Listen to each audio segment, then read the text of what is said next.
오늘의 헤드라인 뉴스입니다. 도널드 트럼프 미국 대통령이 우크라이나 종전 협상과 관련해 잘 진행되면 몇 주 안에 타결될 수 있다고 밝혔습니다. 젤렌스키 대통령과의 회동 이후 합의에 95% 가까이 다가섰다며 영토 문제도 해결될 것이라고 언급해 종전 기대감을 한층 끌어올렸습니다. 금과 은, 백금 가격이 잇따라 사상 최고치를 경신하며 귀금속 시장의 연말 랠리가 가속화하고 있습니다. 지정학적 긴장과 달러 약세, 연말 유동성 축소가 가격 상승을 부추기고 있다는 분석입니다. 일본은행이 30년 만에 기준금리를 최고 수준으로 인상하면서 엔캐리 트레이드 청산 우려가 다시 고개를 들고 있습니다. 다만 금리 인상이 상당 부분 선반영됐고 점진적 인상 기조가 확인된 만큼 시장 충격은 제한적일 것이라는 분석도 나옵니다. 달러원 환율 상승과 함께 달러 스테이블 코인 거래가 다시 늘고 있습니다. 해외 투자용 달러 수요가 커지면서 달러 대체 수단인 스테이블 코인 활용도 함께 확대됐다는 분석입니다. 시청자 여러분 안녕하세요. 여러분의 성공 투자를 응원합니다. 출발 증시와이드 2부 시작합니다. 진행의 이가은입니다.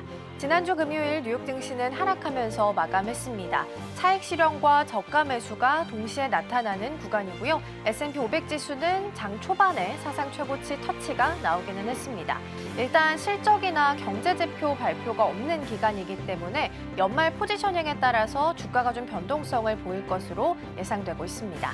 그리고 추가적으로 오늘 아침엔 트럼프 대통령의 기자회견도 있었죠. 이 러우 전쟁과 관련해서 종전까지 95% 거의 다 왔다라고 이야기를 했습니다. 일단 우리 시장 안에서도 뚜렷한 호재가 없는 상황이다 보니까 이러한 부분들이 어떻게 시장 안에서 주목받고 또 소화될 수 있을지 함께 챙겨보도록 하겠습니다. 자, 그럼 이어서 오늘 저희가 준비한 코너도 하나씩 소개해드리도록 하겠습니다. 오늘 첫 번째로는 밤사이 뉴욕 증시 준비되어 있습니다. 올해 미국 기술 업계 화제 인물로 오라클의 창업자인 레리 앨리슨이 뽑혔다고 하는데요. 그 이유 잠시 후에 함께 만나보겠습니다. 자, 그리고 두 번째로는 와이드 리포트 준비되어 있습니다. 폴더블 폰과 또 OLED 하면 가장 대표적인 수혜주가 덕산 네오룩스죠. 내년이 더 기대되는 이유 투자 포인트 함께 살펴보겠습니다. 세 번째로는 이 시각 서울경제 준비되어 있습니다. 반도체에 대한 매크로 환경이 좋아지고 있는 상황입니다. 특히나 삼성전자는 HBM4와 관련해서 내년 2월에 양산에 들어갈 수 있다는 소식 속속 들려오고 있습니다. AI 반도체 패권을 어떻게 잡아가고 있는지 함께 살펴보도록 하겠습니다. 자, 그럼 출발 증시와이드 2부 본격적으로 시작해보도록 하겠습니다.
네, 엔비디아와 그룹과의 거래 지난주에 전해드린 바 있습니다.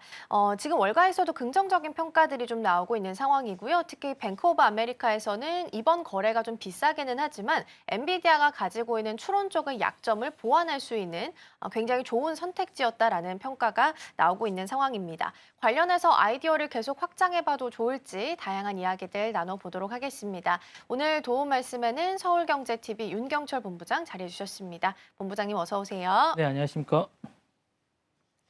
네, 오늘도 키워드들 준비되어 있고요. 첫 번째부터 함께 열어보겠습니다. 네, 오늘의 첫 번째 키워드입니다. 올해 기술 거물은 앨리슨이고요. 올해 미국 기술 업계 최대 화제 인물로 일론 머스크가 아니라 오라클의 창업자인 레리 앨리슨이 뽑혔다고 합니다. 이 선택된 이유부터 먼저 짚어보도록 하겠습니다. 저는 뭐 일론 머스크보다는 트럼프 대통령이 아닐까라는 생각이 들었는데 그런 건 아니더라고요. 그래서 블룸버그가 이제 올해 초만 해도 머스크가 트럼프의 채찍꾼으로 떠오르면서 가장 주목받는 듯 했지만 백악관의 시간은 이제 길지 않았다고 전했습니다. 머스크가 정부 효율부 이른바 도지부의 수장으로 물러난 뒤에 영향력이 약해졌다는 평가인데요. 반면 82세 레리 앨리스는 올해 거의 모든 굵직한 비즈니스 이슈로 다 등장을 했습니다. 그러다 보니까 특히 AI 열풍의 중심에서 오라클이 빠지지 않았죠. 그래서 트럼프 대통령 취임 다음 날인 1월 21일에는 앨리스는 오픈 AI의 샘 올드맨 CEO 그리고 이제 소프트뱅크의 손정희 회장과 함께 백악관에서 엄청난 5천억 달러 규모의 어쨌든 AI 인프라 구축 계획인 이른바 스타게이트를 어쨌든 발표했습니다. 이후 9월에는 오라클이 오픈 AI 약 5년간 3천억 달러 규모의 클라우드 공급 계약을 맺었다고 합니다. 그래서 상당히 좋은 그런 게 아닌가라는 생각이 들고요. 같은 달의 실적 발표에서도 AI 붐으로 클라우드 인프라 사업이 폭발적으로 성장할 것이라고 이제 전망을 했고요. 이에 이제 시장은 즉각 반응을 했습니다. 오라클 주가는 하루에만 36% 이제 급등했는가 하면 앨리스 자산은 하루 만에 890억 달러가 늘면서 잠시 세계 1인 일론 머스크를 제치기도 했습니다. 하지만 그림자도 있었습니다. 이제 공격적인 AI 데이터 센터 확장으로 오라클의 현금 흐름이 이제 마이너스로 돌아섰고 대규모의 어쨌든 투자에 따른 부채 확대와 그다음에 오픈의 의존도가 너무 크다는 점 때문에 AI 거품론에서 가장 크게 타격을 받은 게 아닌가라는 생각이 듭니다. AI뿐만 아닙니다. 이제 오라클은 틱톡의 미국 사업 인수자 후보로도 거론되기도 했었는데요. 최근에는 실버레이크 등과 함께 틱톡의 인수 합작 법인 설립 계획이 나왔었고요. 오라클의 틱톡 지분은 15%를 취득할 수 있다는 보도가 나왔었습니다. 앨리슨의 영향력은 이뿐이 아니라 이제 할리우드까지 이어졌는데요. 그의 아들인 데이비스 앨리슨이 키운 스카이댄스가 최근에 이제 파라마운트 인수에 성공한 데 이어서 워너브라더 디스커버리까지 인수하겠다 나서면서 아버지인 앨리슨이 인수 자금인 404억 달러를 개인 보증을 서기도 했습니다. 블룸버그는 현재 앨리스 자산이 2,500억 달러이기 때문에 세계 5위 수준이고 자산이 대부분 오라클 주식이기 때문에 현금화할 수 있다는 이야기가 나오면서 언제든지 이 부분은 가능하지 않을까라는 생각을 하고 있는 것 같습니다. 그래서 상당히 화제가 되고 있고요. 이런 부분들이 상당히 향후에 이제 영향력을 미치지 않을까라는 생각이 듭니다. 정치라든가 AI라든가 미디어까지 이제 블룸버그가 앨리슨을 2025년도 어쨌든 정의한 기술 건물로 꼽은 배경에는 결국 올해 굵직한 판마다 그의 이름이 있는 것이 아닌가라는 생각이 듭니다. 네, 일론 머스크나 트럼프 대통령이 아니라 오히려 오라클의 창업자인 레리 앨리슨이 올해 미국 기술 기업에 있어서 최고 화제의 인물로 뽑혔다라는 부분까지 함께 살펴봤습니다. 자, 마무리하고 다음 키워드로 넘어가 보겠습니다. 네, 오늘의 두 번째 키워드입니다. 29조 인수 아닌 인수입니다. 엔비디아와 그룹과의 거래에 대해서 이야기를 좀 나눠보겠습니다. 일단 규모 자체가 엔비디아가 그동안 밟아왔던 전철 중에서는 가장 규모가 큰 것으로 확인되고 있고요. 이번엔 인수가 아니라 비독점 라이선스 형태로 계약을 맺게 됐습니다. 핵심 인력은 엔비디아로 이동할 것으로 보이는데요. 어떻게 해서 이런 선택 방법을 택하게 됐을까요? 눈 가리고 아웅이 아닌가 생각이 좀 드는데 어제 크리스마스 이브날 이제 계약을 했습니다. 엔비디아와 비독점 라이선스 계약을 체결했다 밝혔는데 계약의 일부로 이제 창업자와 이제 많은 주요 인력들이 엔비디아에 합류한다고 했습니다. 이게 사실은 인수가 아니면 왜 이렇게 할까라는 생각이 좀 드는데 포인트는 인수처럼 보이지만 인수가 아니라는 점입니다. 엔비디아는 공식 발표를 하지 않았고 금액도 보통 이제 인수할 때처럼 공개하지 않았습니다. 다만 CNBC는 엔비디아가 그로게 기술을 자산을 약 200억 달러, 29조 정도의 이제 우리나라 돈으로 사들이고 있다는 거래라고 보도를 했습니다. 이에 대해서 시장의 해석은 약간 엇갈립니다. 첫째는 반독점 리스크 회피를 하면서 약간 비난한 쪽도 있습니다. CNBC 측은 비독점 구조가 경쟁이 존재하는 것처럼 보이게 할 수 있는 취지로 말했습니다. 그래서 이게 이렇게 되면 어쨌든 SEC 같은 데서 어쨌든 제재를 가할 수 있다라고 얘기를 하고 있고요. 실제로 어쨌든 실리콘밸리 인수 대신에 라이센스 핵심 인력 영업이 규제를 낮추는 흐름이 이제 커지고 있다는 분석이 나오면서 새로운 트렌드로 자리 잡지 않을까라는 생각이 듭니다. 둘째로는 약간 찬성하는 쪽인데 이제 긍정적인 쪽입니다. 그래서 추론 전쟁에 대비해서 잘 되고 있다라고 이제 아까 말씀하신 것과 비슷합니다. 그룹은 대규모 언어 모델의 추론 속도에 초점을 맞춘 칩을 만들고 있고 그러니까 칩 내부는 온칩 메모리의 중심 접근으로 이제 하고 있다라고 말씀드리고 싶은데 그래서 메모리 병목 형상을 많이 줄이는 약간 이런 기술을 가지고 있습니다. 그래서 이런 기술에 대해서 엔비디아가 상당히 약했었는데 AI가 이제 학습에서 실시간 추론으로 이제 무게 중심이 옮겨갈수록 엔비디아가 이런 기술을 서둘러서 확보한 게 아닌가라는 생각이 좀 듭니다. 그래서 이런 부분에서 엔비디아가 너무너무 잘하는데 그동안 했던 뭐 인수합병이라는 이런 방식이 아니라 이제 이렇게 약간 변형된 방식으로 하는데 어쨌거나 비독점이긴 하지만 거의 독점에 가깝게 이런 라이센스를 확보했다는 점에서 상당한 의미가 있다라는 생각이 들고 월가 반응도 대체로 이제 긍정적입니다. 말씀하신 대로 엔비디아의 목표 주가를 어쨌든 CNBC는 약간 300억 달러 정도로 이제 제시한 바가 있고요. 뱅크 오브 아메리카는 이번 거래를 비싸지만 전략적이라고 이제 톤으로 평가를 했습니다. 실제로 이것이 되고 나서 어쨌든 뉴욕 증권 증시에서 26일 날 엔비디아 주가는 1.02% 오른 190달러를 넘어서기도 했습니다.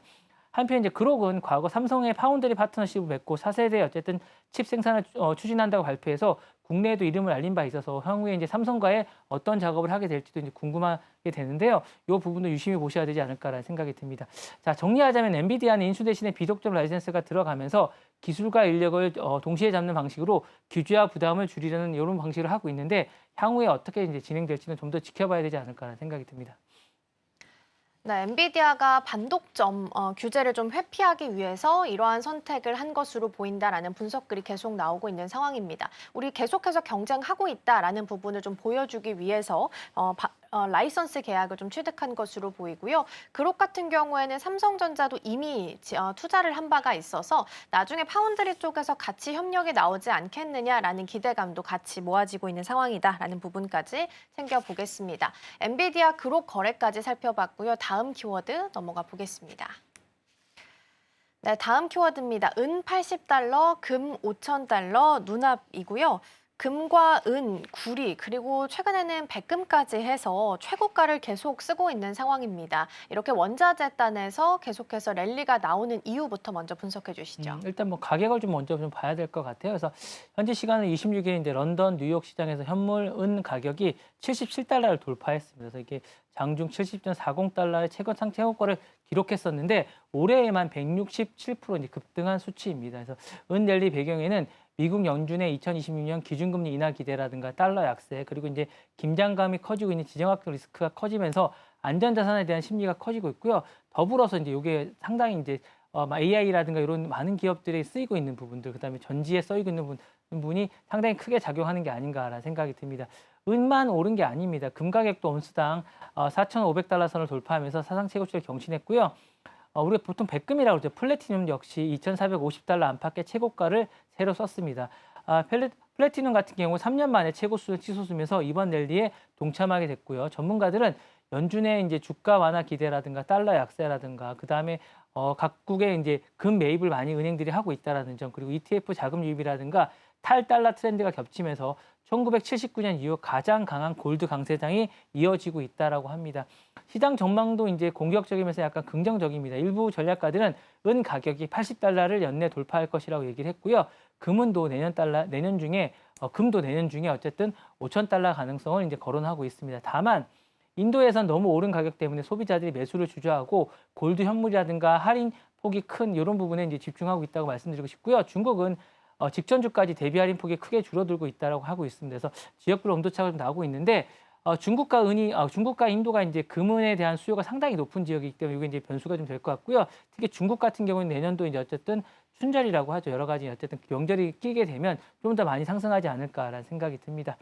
자, 안전자산이 줄 알았던 금은이 이제 투자 심리를 이끄는 고위험, 고수익 자산처럼 움직인다는 평가가 나오고 있습니다. 그래서 사상 최고가를 올랐은 기금속 시장이 내년에는 랠리가 될지 아니면 연준의 실제 금리 인하 타이밍과 글로벌 리스크를 맞추면서 어떻게 변화가 될지는 좀 더 지켜봐야 되지 않을까라는 생각이 듭니다.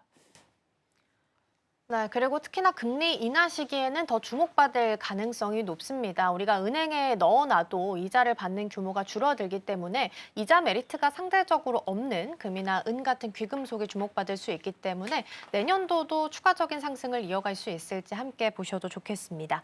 마무리하고 다음 키워드 넘어가 보시죠.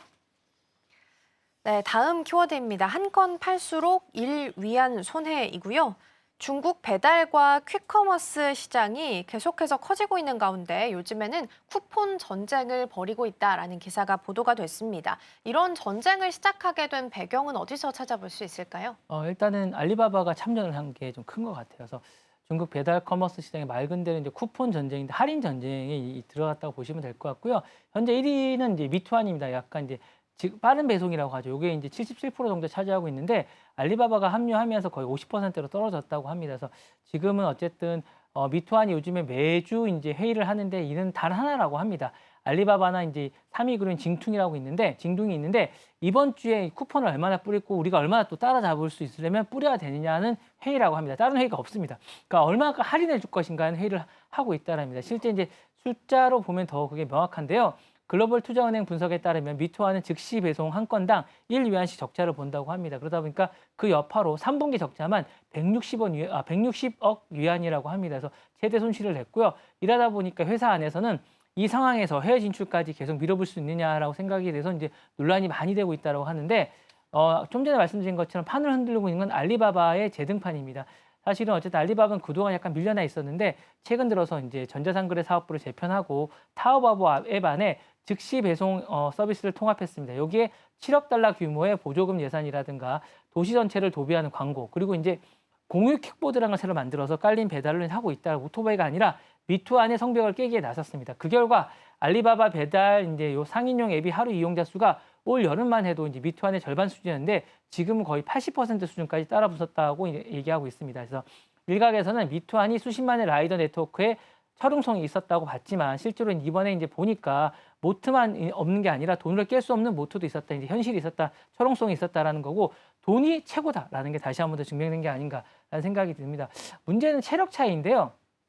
내년까지 보조금 전쟁이 이어질 경우에 미투안의 현금은 지금 1,100억 위안에서 700억 위안까지 이제 줄어드는 반면에 알리바바는 5,700억 위안 현금을 계속 쥐고 있습니다. 그래서 현금 싸움이 질 경우에 미투안이 지치지 않을까라는 생각이 듭니다. 그러다 보니까 2024년 73%였던 미투안의 즉시 배송 점유율이 지금은 55%까지 떨어졌고 알리바바는 같은 기간 21%였는데 지금은 40%까지 올라온 예상입니다. 그래서 이런 부분이 상당히 걱정이 되는데 사실 지금 미투안은 해외 전략을 상당히 공을 기울이고 있습니다. 그러다 보니까 홍콩에서는 이미 딜리버루를 이제 밀어내고 1위로 올라섰고요. 그다음에 사우디아라비아에서는 2위를 제치고 선두를 추격 중입니다. 그 외에도 이제 브라질이라든가 영국, 미국 진출을 노리고 있는데 이런 상황에서 이제 국내를 방어해야 될지 아니면 해외에 집중해야 될지를 망설이고 있는 거죠. 그러다 보니까 회사 분위기가 상당히 밝지 않다라고 하는데 쿠폰 이벤트를 쏟아붓는 동안 이제 직원들은 상당히 지친 상태고 해외팀도 시차를 감당하느라 상당히 힘들다고 합니다. 주가 역시 올 초 대비해서 30% 넘게 빠지면서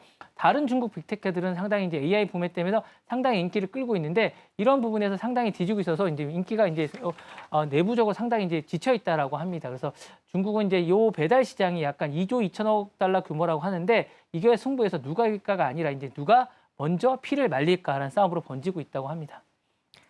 네, 중국의 퀵커머스 시장이 열리게 되면서 쿠폰이나 보조금 전면적으로 좀 확산되고 있다는 키워드 이야기 나눠봤습니다.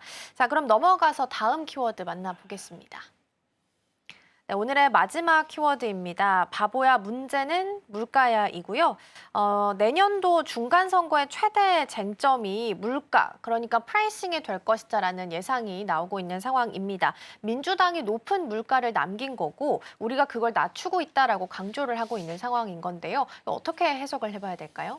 일단 실질적으로 와닿는 거를 이제 중간선거 때 이슈로 내세워야 되고 관세 같은 경우는 오히려 이제 마이너스적인 요소가 좀 크기 때문에 이건 이슈가 좀 되고 있지 않는 것 같습니다. 그래서 이제 물가로 이제 이슈를 쟁점을 이제 바꾼 것 같고요.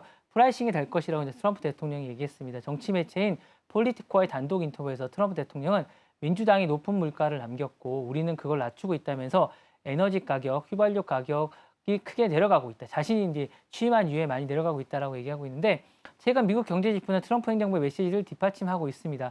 3분기 국내 성장률은 연율해서 4.3%고요. 11월 소비자 물가 상승률은 2.7%까지 내려가고 있으며 인플레이션 압박이 약간 진정되고 있는 그런 모습을 보이고 있습니다. 근데 실제로 이렇게 될까라는 얘기를 들어보면 또 체감은 또 그렇지 않습니다. 폴리티코가 이제 따로 여론조사를 또 의뢰했습니다. 응답자의 절반 가까이가 식료품, 공과금, 의료비, 주거비, 교통비를 여전히 감당하기 힘들다라고 얘기하고 있습니다. 여러분 뉴욕 가서 보시면 알지만 정말 물가가 비쌉니다. 한 끼 식사를 4만 원 정도 줘야 되거든요. 그러니까 엄청난 거라 보시면 되는데 이렇게 하면 그러니까 연봉 1억 이상도 상당히 살기 힘들다고 하면서 물가가 장난이 아닌데 트럼프 대통령이 굳이 선거는 프라이싱 문제라고 이제 못 박은 이런 상황에서 못 박은 이유는 민주당과의 어떤 선별성이랄까 약간 이런 걸 보여주기 위한 게 아닌가라는 생각이 드는데 민주당이 이 부분에 대해서는 생활비 물가 이슈를 선점했습니다. 이거를 어쨌든 다시 돌려놓겠다는 생각을 좀 갖고 있는 것 같아서 바이든 때는 이게 올랐고 자신이 내리고 있는 구도로 바꿔놓겠다는 계산이 좀 있는 것 같고요.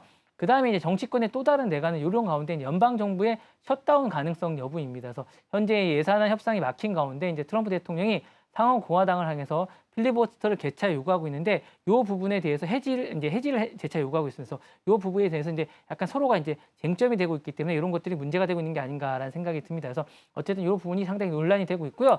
트럼프 행정부가 내세우고 있는 물가 낮추기 경제 대통령 이미지가 실제로 이제 유권자들의 체감 물가라든가 어떻게 교차될지는 좀 더 지켜봐야 되겠지만 어쨌든 주장하는 바와 현실에 와닿는 게 좀 약간 차이가 있다는 점은 약간 향후에도 해결해야 되지 않을까라는 생각이 듭니다.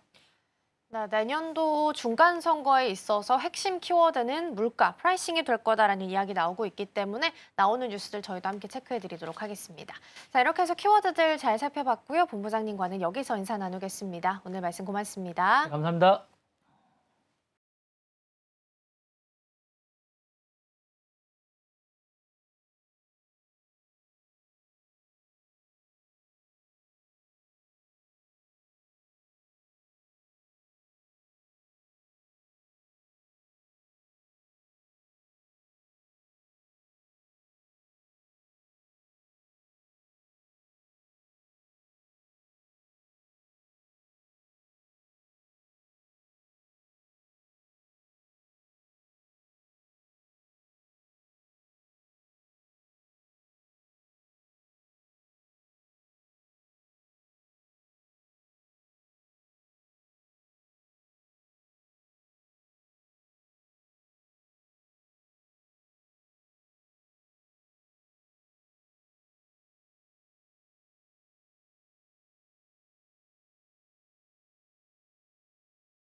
증권가들이 바라보는 종목에 대한 시선들 함께 살펴보겠습니다. 와이드 리포트 시간입니다.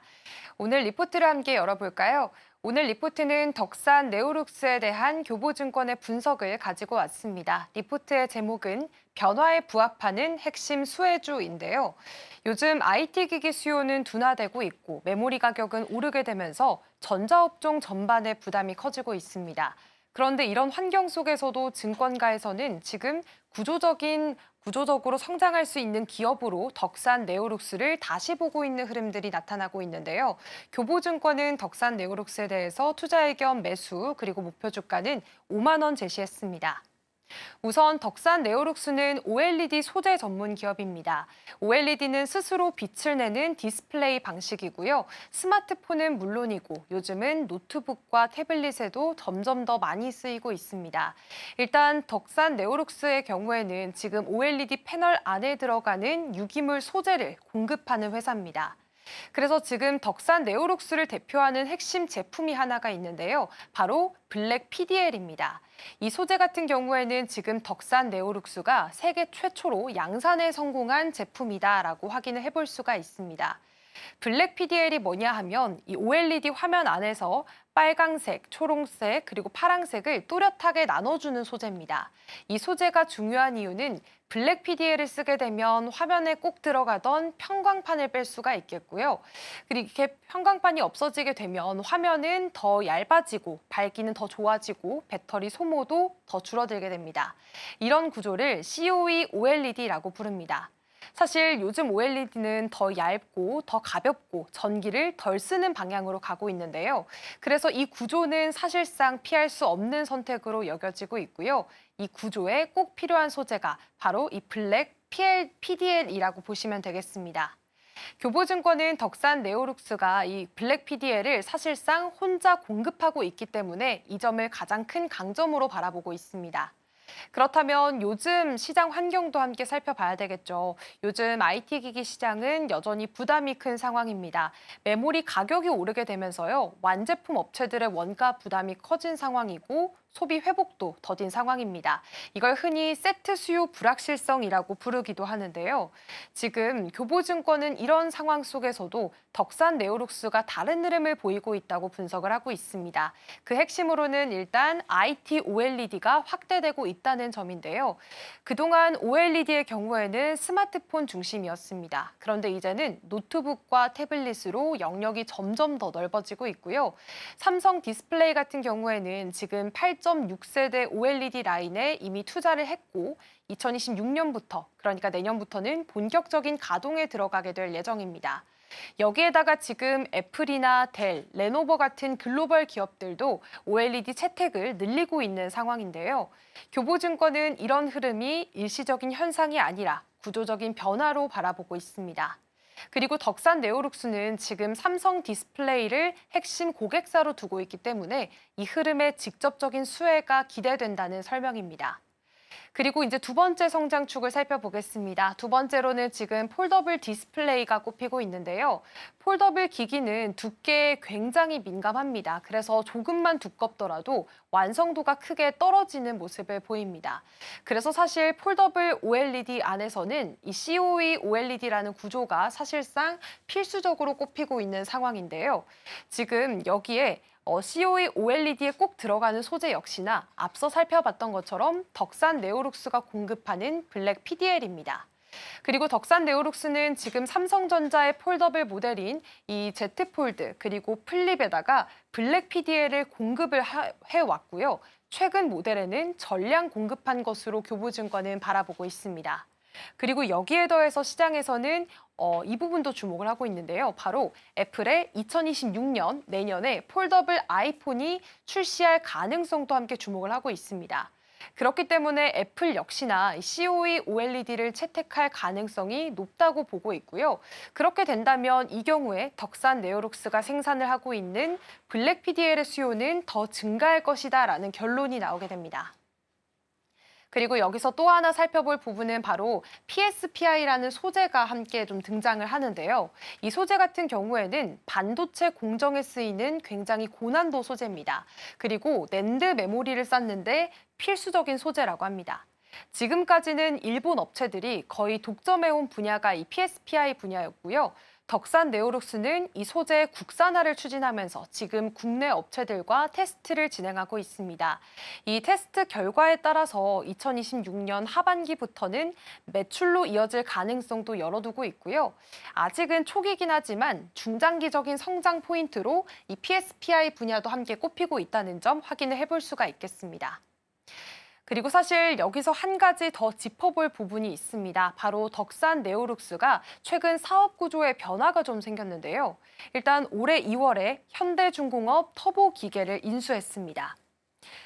사실 이번 인수를 두고 덕산 네오룩스가 원래 가지고 있는 OLED 본업과 이 현대중공업 터보 기계와의 시너지는 크진 않습니다. 하지만 실적 안정성적인 측면에서는 의미가 있다고 시장은 평가를 내리고 있는데요.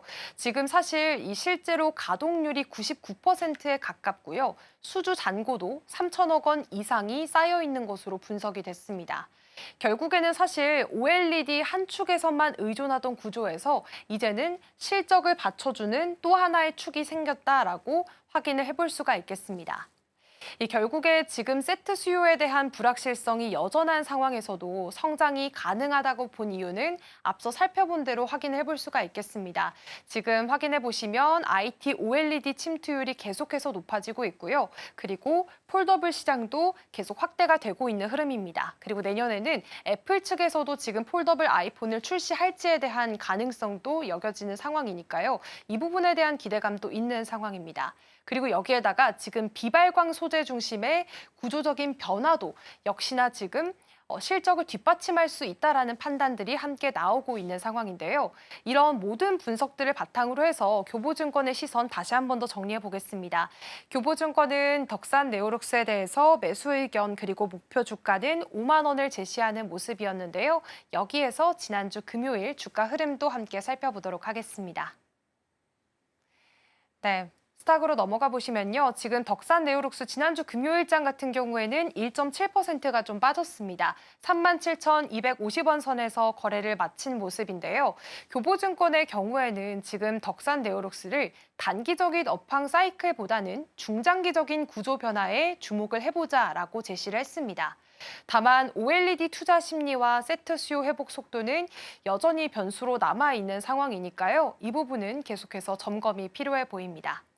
지금까지 와이드 리포트였습니다.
네, 시시각각 변하는 시장 흐름, 서울경제는 어떤 뉴스에 주목하고 있을까요? 이 시각 서울경제로 이어가 보겠습니다. 이승 앵커 나와 계십니다. 어서 오세요. 안녕하세요. 네, 오늘도 키워드들 준비되어 있습니다. 첫 번째부터 함께 열어보겠습니다.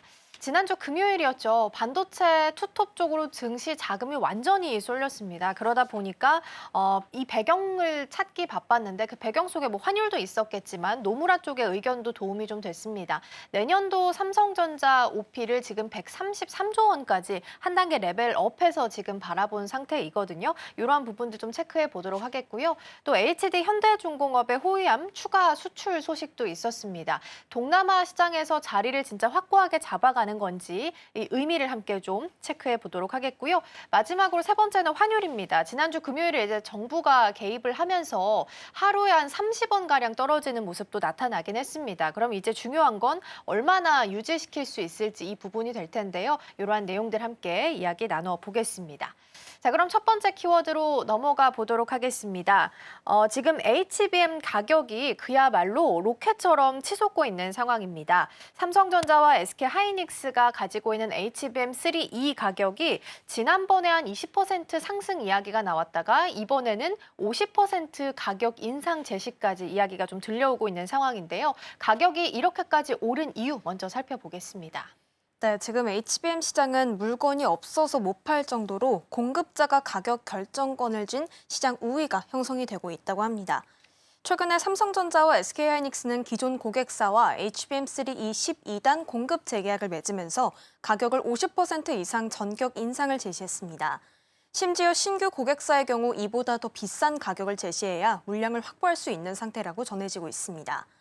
이 12단 제품은 칩단 가격이 $300 수준이었는데요. 이제는 차세대 제품인 HBM4 가격과 맞먹는 $500 선까지 뛰게 됐다고 합니다.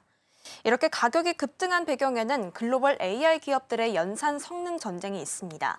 오픈AI의 GPT, 그리고 구글의 제미나이, 앤스로픽과 구글 빅테크까지 그리고 너나 할 것 없이 더 빠르고 강력한 AI 모델을 내놓고 있는데요. 이 모델들이 돌아가려면 반드시 D램을 적층해서 만든 고성능 HBM이 필요합니다. 그런데 올해 하반기부터 범용 D램 가격이 뛰기 시작하자 지금 함께 전체적으로 몸값이 뛰고 있는 겁니다. 여기에 최근 트럼프 행정부가 중국에 대한 AI 칩 수출 규제를 일부 완화하면서 엔비디아의 H200에 들어가는 HBM3E 8단 가격도 동반 급등하는 흐름입니다. 결국 수요는 폭발하지만 삼성과 SK를 제외하면 사실상 공급 가능한 업체가 없기 때문에 HBM 가격은 당분간 계속해서 고공행진할 가능성이 큽니다. 네, 확실히 공급자 우위 시장이 계속해서 좀 지속이 되고 있는 것 같다라는 부분 체크해 보시면 좋겠고요. 사실 HBM4가 나오면 HBM3E는 구형이 될 텐데 그럼에도 불구하고 가격이 계속 올라간다라는 측면에서는 눈여겨볼 만한 것 같습니다. 이런 와중에 삼성전자도 그렇고 사실 SK하이닉스도 마찬가지긴 한데 내년 2월부터 HBM4 양산에 들어간다라는 이야기도 솔솔 들리고 있습니다. 주목해 볼 만한 포인트는 어디에 두면 좋을까요? 네, 삼성전자는 이번 HBM4 양산을 계기로 본격적인 기술 승부에 들어갔습니다.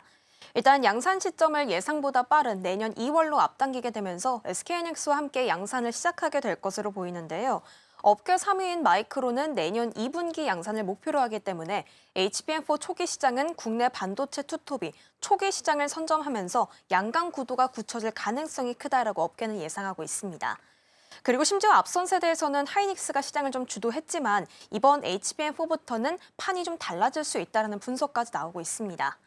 핵심은 베이스다이 기술인데요. 삼성은 4나노 파운드리 공정과 그리고 6세대 10나노급 D램을 결합해서 자체 HBM4를 구현했고요. 실제로 엔비디아의 최근 SIP 테스트에도 최고점을 받았다라고 알려진 바가 있습니다. 이처럼 파운드리와 메모리 기술을 동시에 보유한 삼성은 HBM4 통합 솔루션을 제공할 수 있다는 점이 큰 강점이 되고 있습니다. 게다가 엔비디아나 구글, 아마존 같은 차세대 AI 칩이 모두 HBM4 채택을 예고하고 있기 때문에 본격적인 세대 교체가 시작되는 2026년에서 2027년에는 삼성의 점유율이 급등할 가능성도 있다고 합니다. 특히 최근에는 엔비디아가 내년 4분기에 HBM4 16단 제품까지 요청한 것으로 전해지고 있습니다. 이 16단은 지금까지는 상용화된 적이 없는 제품인데요. 그렇기 때문에 D램 적층과 같이 각종 기술 난제를 먼저 푸는 기업이 차세대 시장을 주도할 것으로 보이는 상황입니다. 이 기존 12단 제품의 웨이퍼 두께가 50 마이크로미터인데요. 16단까지 쌓으려면 30 마이크로미터 안팎까지 깎아내야 합니다. 여기에 삼성도 빠르게 지금 개발 대응에 나선 상황이라고 하는데요. 강점이 현재 좀 돋보이고 있다고 합니다. 기술력과 속도, 파운드리까지 3박자를 갖추었기 때문에 매우 유리한 판이 열렸다고 합니다. 결국 파운드리와 메모리를 모두 직접 하는 삼성만의 장점이 내년 HBM4 양산과 그리고 차세대 16단 시장에서까지 압도적인 무기가 되고 있습니다. 네, 앞서서 16단 설명을 좀 해주셨는데 몇 단 이야기가 나올 때 이 반도체 소부장 안에서는 항상 이옥 테크닉스가 주목을 받습니다. 이 절단하는 기술 중에서 펜토초 기술을 가지고 있어서 국내에서도 유일한 기업이기 때문에 같이 연결해서 좀 아이디어 확장해 보시면 좋을 것 같고요. 추가적으로 이제 노무라 증권 이야기도 좀 해보도록 하겠습니다. 내년도 영업이익에 대한 전망치들이 나오고 있는데 노무라 증권에서 133조 원을 이야기를 했습니다. 기존에 이제 증권가들에서 내놓고 있던 것보다 사실 한 단계 더 레벨업된 수치이거든요. 이 전망의 근거부터 좀 살펴볼까요? 네, 이번 랠리는 사실 실적 기대감이 그야말로 확실한 상황들이 좀 펼쳐졌습니다. 노무라 증권이 최근 보고서에서 삼성전자의 내년 영업이익을 무려 133조 4천억 원으로 제시하면서 장밋빛 전망을 내놨습니다. 국내 증권사 추정치인 85조 원 수준보다도 한참 높은 수치인 건데요. 근거는 메모리 가격과 수요의 증가입니다. 올해 4분기 범용 D램과 낸드 가격이 모두 큰 폭으로 상승을 하면서 메모리 부문의 수익성이 빠르게 개선이 되고 있기 때문에 마찬가지로 삼성의 4분기 영업이익 역시 컨센서스를 크게 웃돌 것으로 분석하면서 기존 17조 6천억 원에서 21조 5천억 원까지 약 22% 상향 조정하기도 했습니다. 구체적으로 D램 가격은 전년 대비 68%, 낸드는 73% 상승할 것이라는 전망을 하면서 여기에 특히 범용 D램 가격은 80% 이상까지 오를 수 있다고 봤습니다. 인공지능 서버 수요 확대로 공급이 제한적인 상황에서 수요는 또 끊임없이 늘고 있기 때문에 노무라는 이 메모리 슈퍼사이클이 최소 2027년까지 이어질 가능성이 크다라고 전망하고 있습니다. 지난 26일 삼성전자 주가는 11만 7천 원으로 사상 최고치를 경신하면서 좀 마감을 했었는데요. 여전히 글로벌 메모리 경쟁사 대비 PBR인 주가순 자산 비율은 절반 수준이라고 합니다. 현재 삼성의 PBR은 1.8배 수준인데 SK하이닉스나 마이크론의 절반에도 못 미치고 있는 상태입니다. 이로 인해서 가장 저평가된 메모리 업체라는 평가와 함께 실적과 밸류에이션 모두 개선의 여지가 커서 주가의 추가 상승 여력이 가장 높다고 전망되기까지 합니다. 이에 모건스탠리는 삼성전자의 강세장 목표 주가 17만 5천 원, KB증권과 노무라도 각각 16만 원 선을 제시하고 있습니다. 그리고 일부 증권사에서는 20만 전자까지 거론이 되고 있는 상태입니다. 여기에 더해서 무엇보다 지금 투자자 평균 매입 단가가 7만 8천 원대라는 점에서 이미 대부분의 투자자가 50% 가까운 수익을 보고 있다는 점도 긍정적으로 작용하고 있습니다. 결론적으로 지금 삼성전자는 실적과 기술 평가에 대한 트리플 잭팟이 터지면서 주가 17만 원을 넘어서 20만 전자 시대를 향한 거침없는 진격을 시작했다라고 볼 수가 있겠습니다. 네, 노무라 증권에서 내놓은 목표 주가를 보면 삼성전자가 16만 원, SK하이닉스가 88만 원입니다. 그리고 추가적으로 삼성전자 중에서 가장 지금까지 좀 높은 거는 CT 쪽에서 나온 17만 원이니까 참고해서 보시면 좋겠습니다. 자, 그럼 이어서 조선 쪽 이야기도 함께 해보도록 하겠습니다. HD 현대중공업이 필리핀에 호위함을 2척 추가적으로 수출한 것으로 알려져 있는 상황입니다. 동남아 함정 시장에 있어서 절대 강자임을 다시 한번 증명할 수 있게 됐는데요. 어떤 의미를 갖게 되는지 먼저 짚어주시죠. 네, 일단 이번 필리핀 수주는 호위함 납품 그 이상의 성격을 좀 가지고 있습니다. 지난 26일이었습니다. HD 현대중공업은 필리핀 국방부와 약 8,447억 원 규모의 호위함 2차 사업 계약을 체결했습니다. 이번 계약으로 2029년까지 3,200톤급 최신형 호위함 2척을 인도하게 됐는데요. 이번 수주로 HD현대는 전 세계 함정 총 20척이라는 수출 기록을 세우게 됐습니다. 특히 이번 수주는 1차 수주 당시 납품했던 2,300톤급 호위함 2척이 작전 효율성과 안전성 측면에서 매우 좋은 평가를 받아서 이 덕분에 이어진 성과입니다. 이 필리핀이 우리 군함을 계속 찾는 이유는 빠르고 완벽한 MRO 때문이라고 합니다. 단순히 배만 팔고 끝나는 게 아니라 현지 인력 교육과 훈련까지 책임지는 포괄적인 협력이 지금 필리핀 해군의 마음을 사로잡은 것으로 보입니다. 이미 필리핀 수백만 조선소를 재가동하면서 글로벌 거점 전략을 강화한 점도 주요하고 있습니다. 이렇게 HD현대중공업의 통합 후속 관리가 호평을 받으면서 이제는 단순 제조사를 넘어서 국방 파트너로 자리 잡았다라는 평가가 나오고 있습니다. 결국 이번 수주는 HD현대가 필리핀 해군 현대와의 핵심 파트너로서 글로벌 입지를 확보해 나가고 있다는 점에서 의미가 큽니다.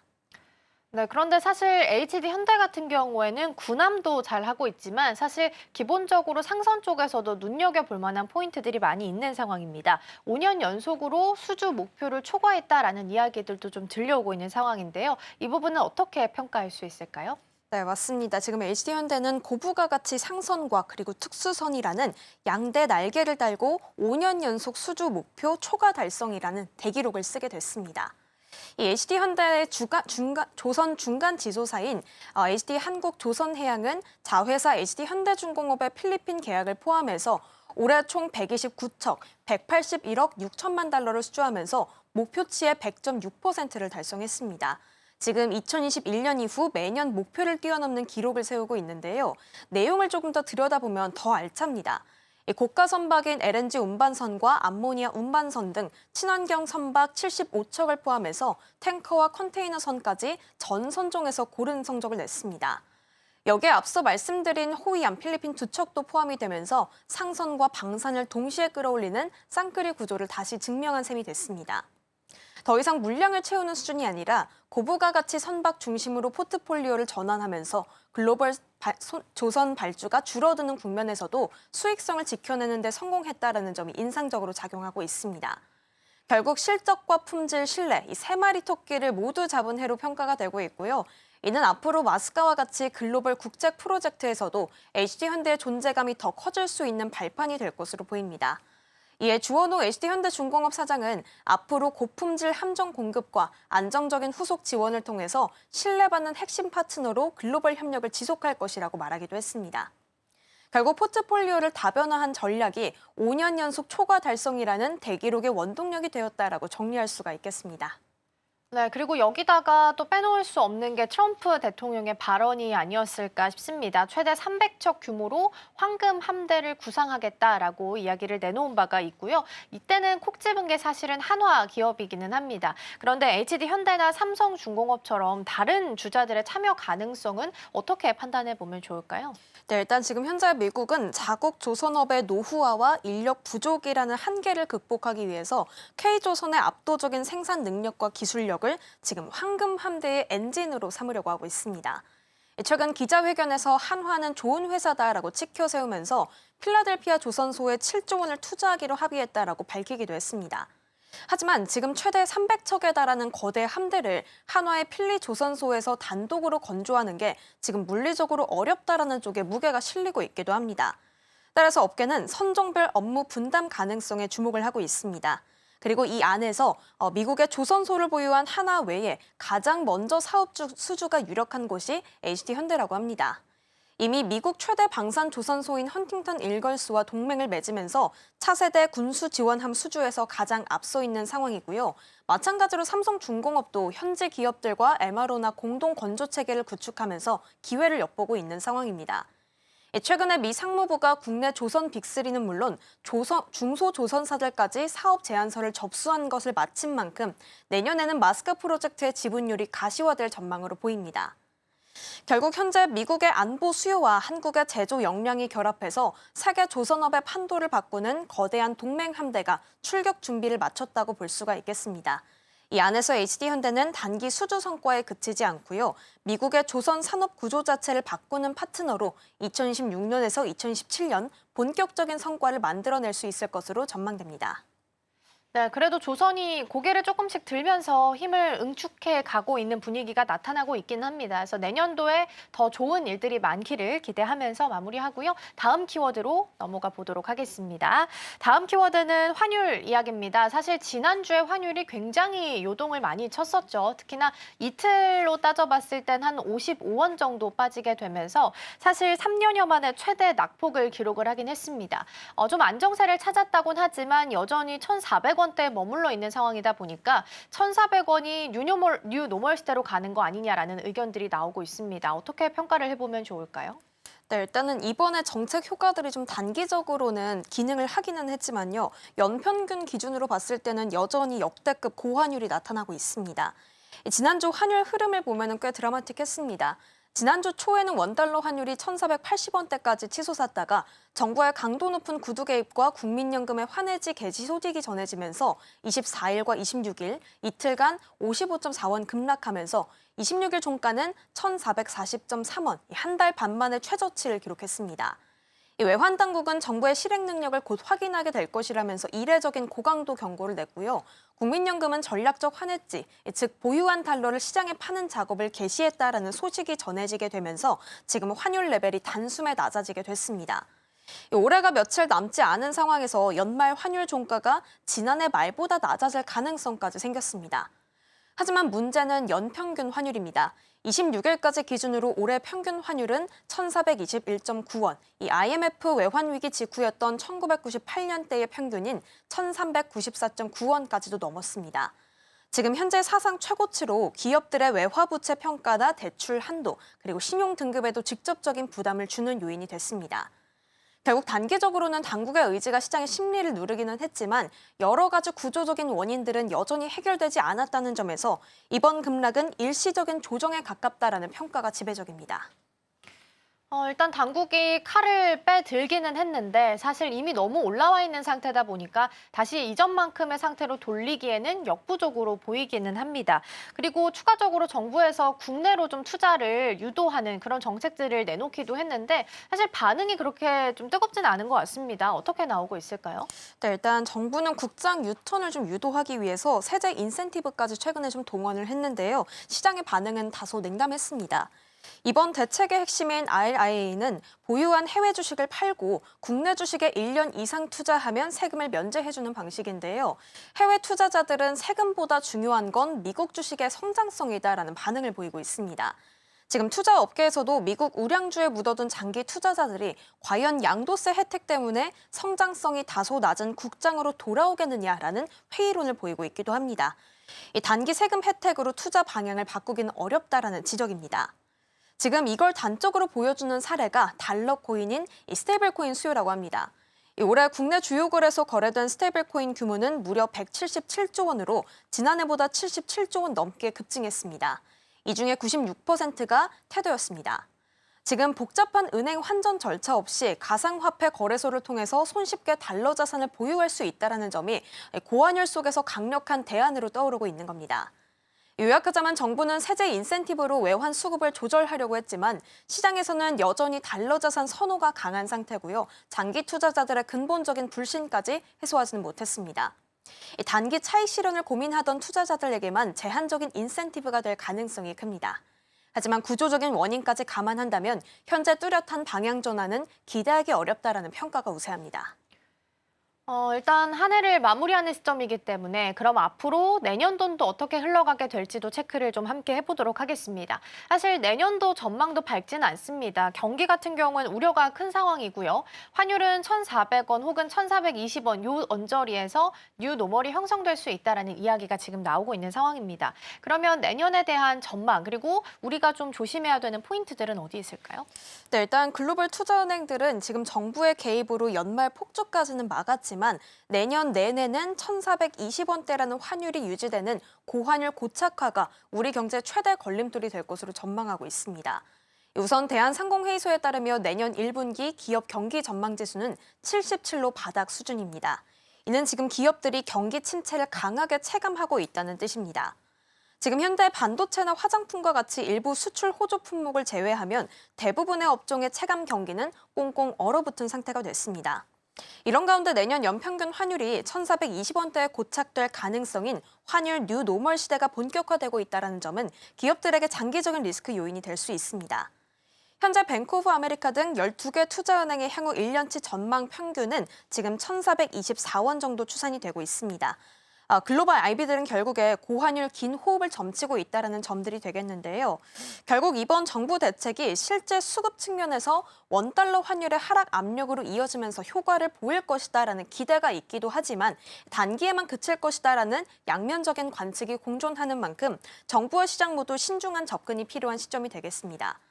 결국 현재 1,500원 돌파라는 극단적인 시나리오까지는 피한 상태지만 우리 경제는 내년 내내 고환율이라는 무거운 짐을 가져가면서 1,400원대 환율을 피할 수 없는 현실이자 뉴 노멀로 자리 잡은 것으로 보이고 있는 상태입니다.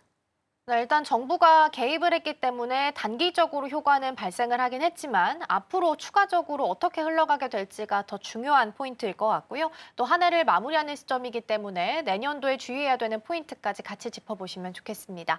자, 이렇게 해서 이 시각 서울경제는 오늘 여기서 마무리하도록 하겠습니다. 이승현 고 오늘 말씀 고맙습니다. 고맙습니다.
개장까지 8분 남은 시점 스탁포인트 시작하겠습니다. SCTV 황민혁 전문가와 함께합니다. 어서 오세요. 네, 안녕하십니까.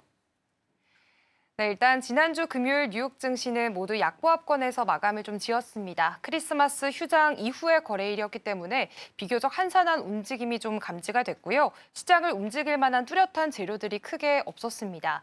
엔비디아 같은 경우에는 지금 인공지능 스타트업인 그록을 사실상 인수했다라는 소식 속에 나홀로 1%가량의 강세를 나타내기도 했고요. 투자자들은 여전히 산타랠리에 대한 기대감을 이어가고 있는 모습입니다. 그리고 이 안에서 금과 은 그리고 백금 가격은 계속해서 사상 최고치를 경신하고 있다는 점까지 주목을 좀 해보셔야겠습니다. 그리고 국내 증시 역시나 산타랠리에 대한 기대감이 계속 이어지고 있는 상황인데요. 지난주 금요일장에서 코스피, 코스닥 양시장 모두 0.5%가량의 상승세를 나타냈습니다. 다만 반도체 업종을 중심으로 매수세가 좀 쏠리게 되면서 좀 이외의 업종들이 미미한 흐름을 보였다는 점은 아쉬운 모습이었고요. 삼성전자는 5% 넘게 크게 올랐습니다. 그러면서 사상 최고가를 경신을 했고 또 SK하이닉스의 경우에도 오늘부터 투자 경고 종목에서 해제가 되면서 오늘장 안에서 반도체 투탑의 움직임들도 확인해 보실 필요가 있어 보입니다. 환율적인 측면에서도 지금 외환 당국이 고강도 구두 개입에 나선 상태입니다. 그렇다 보니까 원달러 환율이 일단은 1,440원대까지 내려온 상태인데요. 앞으로의 움직임들이 좀 중요해 보입니다. 사실 전문가님 올 한 해도 이제 오늘과 내일 포함하면 두 거래일밖에 남지 않은 상태에서 어떻게 좀 잘 마무리를 해야 될지 고민이신 분들 많으실 것 같습니다. 우선 지난주 장의 분위기부터 좀 살펴볼까요? 사실 그 2025년도에서 2026년도 한 해가 바뀌면 거기에 대한 기대감을 많이 하거든요. 네. 사실 근데 주식을 오래 하다 보면은 그거는 숫자일 뿐이에요. 그래서 올해 그냥 연장선 정도라고 생각하시고 큰 의미를 부여하실 필요는 없고요. 다만 이제 지난주 금요일 날 마지막 거래일에 미국 증시의 경우에는 약간 혼조세 분위기였거든요. 국내 증시의 경우에는 지난 금요일 날 상승으로 끝이 나긴 했습니다. 코스피 지수도 0.5% 정도 상승으로 이제 끝이 났고요. 코스닥 시장도 역시 이제 상승으로 끝이 났는데요. 하지만 이제 시장의 분위기는 상승이었지만 종목들의 분위기는 이와 맞게 움직이진 않았어요. 예를 들어서 지수는 올라갔지만 코스피 시장이 올라간 거에 비해서 하락 종목 수의 비중이 거의 3배 가까이 많았거든요. 그러니까 일부 종목들, 특히나 삼성전자가 5% 이상 올라가면서 수급이 대부분 다 이쪽에 쏠려 있다는 거죠. 그리고 지난주의 경우에는 외국인들이 지난 금요일 날 매수한 규모를 보면 1조 7천억이 넘게 샀는데 그럼 보통 이 정도의 금액이 들어온다라고 했을 때 주가 지수는 1% 이상, 2% 이상까지 올라가는 경우들이 많습니다. 하지만 이렇게 수급이 많이 들어왔는데도 불구하고 지수 자체가 크게 올라가진 않았다는 거죠. 그렇다는 건 결국은 뭐 지금 2025년도 막바지를 뭐 준비한다 이런 것들을 떠나서 지금 외국인들의 수급 자체가 결국은 외환당국에서 환율 개입으로 환율이 갑자기 또 떨어지기도 했지만 여전히 환율에 대한 부담감도 분명히 느끼고 있을 것이고 환율이 또 다시 올라갈 수도 있는 거잖아요. 그리고 또 현재 주가 지수에 역시도 지금 이제 주가가 많이 떨어진 편이 아니에요. 그래서 현재 그 주가도 약간의 부담을 좀 느끼고 있는 그런 분위기이기 때문에 외국인들 수급이 들어와도 이게 적극적으로 매수가 들어오는 게 아니라 좀 떨어졌을 때 그냥 담아보자 정도. 그래서 이 주가를 밀어 올리고 있는 그런 매수가 들어오고 있지는 않다는 겁니다. 지금 오늘 같은 경우에도 지금 현재 국내 증시 코스피가 0.7% 그리고 코스닥이 0.3% 정도 상승으로 출발이 예상되고 있는데 이렇게 출발을 예상이 되고 있어도 오늘 장도 비슷할 수가 있어요. 즉 삼성전자라든지 하이닉스 일부 이쪽에 자금들이 유입이 되고 나머지 종목들은 조금 한산한 정도 이런 분위기가 나올 수 있거든요. 실제로 거래 같은 경우에도 이제 며칠 안 남았기 때문에 지난 금요일날 미국장에서도 거래액 자체가 평상시의 절반 정도밖에 되지 않았거든요. 막바지 거래가 좀 늘어나기는 좀 어렵고 그리고 이제는 이 주가 자체가 지금으로서는 어느 정도 이제 매듭을 짓는 과정이기 때문에 외국인들 수급이 들어온다 하더라도 역시 공격적이진 않을 것이다. 그리고 일부 IT 섹터 정도 쪽에서만 수급이 좀 머물고 있는 이런 장세가 지속될 수는 있습니다. 다만 그렇다고 해서 다른 종목들은 그렇다면 이대로 포기해야 되는가? 그건 아닙니다. 지금 현재 코스피 지수의 흐름은 약간 우리가 횡보라고 생각할 수 있는데 이 박스권의 횡보보다는 고점이 조금 떨어지고 있고 저점이 좀 올라가고 있는 약간 수렴하고 있는 흐름이거든요. 그래서 지금은 코스피 지수가 4,200포인트를 확실하게 넘어서 주게 된다면 외국인들 조금 더 확신을 가지고 투자에 적극적으로 나설 수 있다. 이렇게 생각을 하거든요. 그게 올해보다는 아마 내년 정도 초부터 해서 움직임이 좀 있지 않을까라고 예상되기 때문에 종목들의 분위기도 코스피 4,200포인트를 넘어서는 시점부터는 조금 더 탄력을 받을 거니까 그때를 좀 준비하는 며칠 안 남았으니까요. 좀 차분하게 지금 이 막바지 시장을 좀 대응해 보자 이렇게 말씀드리겠습니다. 네, 일단 지금 반도체 업종으로 자금이 쏠리게 되면 이제 나머지 종목들은 오늘장 안에서도 역시나 한산한 장세가 이어질 것이다라는 예측을 좀 해주셨고요. 그리고 4,200포인트 코스피가 넘어서는 시점을 좀 주목을 해보셔야 될 것 같습니다. 지금 동시호가 구간에서 코스피는 0.6%가량 오르고 있고 코스닥의 경우에도 0.3%가량 강보합권의 빨간불 나타내고 있습니다. 사실 오늘 프리마켓에서도 삼성전자, SK하이닉스 시세가 좋습니다. 삼성전자 2% 오르면서 12만 원 선에 이제 근접한 상태고요. SK하이닉스도 지금 5% 가까이 오름세 나타내고 있습니다. 사실 지난주 금요일장에서 삼성전자 시세가 더 좋았잖아요. 네. GPU를 독자 개발하겠다라는 이슈가 붙게 되면서 사실 삼성전자는 당연히 좋고 여기에다가 이제 소부장단에서 그렇다면 삼성전자 향 디자인하우스 쪽을 바라보는 전략들도 유효한지 궁금합니다. 사실 이제 반도체 공정 장비 이제 공정 과정 중에는 이제 설계 과정도 있고 설계를 좀 구체화하는 이제 디자인 하우스 이런 과정도 있고요.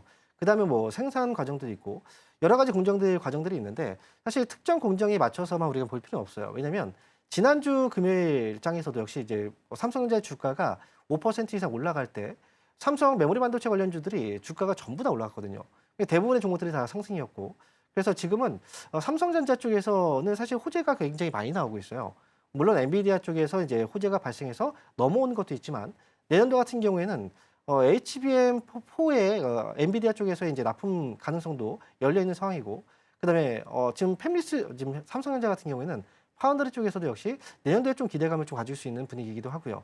그리고 최근에 또 삼성전자가 ADAS 쪽 이제 독일의 그 사업 부분을 인수한다는 소식도 있고 여러 가지 다방면으로 봤을 때 삼성전자 쪽에서 재료가 좀 많이 나오고 있거든요. 그래서 이 반도체 같은 경우에도 자체적인 GPU를 개발한다. 역시 이것도 분명히 좀 호재고 그 과정에서 뭐 디자인 하우스라든지 이 반도체 관련 섹터 그리고 이제 공정 과정 중에서도 역시 우리가 주목을 해봐야 되겠지만 지금으로서는 반도체 전반적으로 흐름이 좋기 때문에 특정 어떤 이제 공정 과정보다는 삼성전자와 관련해서 전반적인 반도체 관련주, 메모리 반도체 관련주에 대해서는 뭐 전체적으로 똑같이 한번 보시는 것도 저는 좋을 것 같아요. 그래야 지금 현재 수급에서도 돌아가는 분위기라든지 종목들의 주가 흐름도 대부분 다 비슷하게 움직이고 있기 때문에 특정 어떤 이제 뭐 공정 과정보다는 전반적으로 삼성전자 향 반도체 관련주들을 같이 보자 이렇게 말씀드리겠습니다.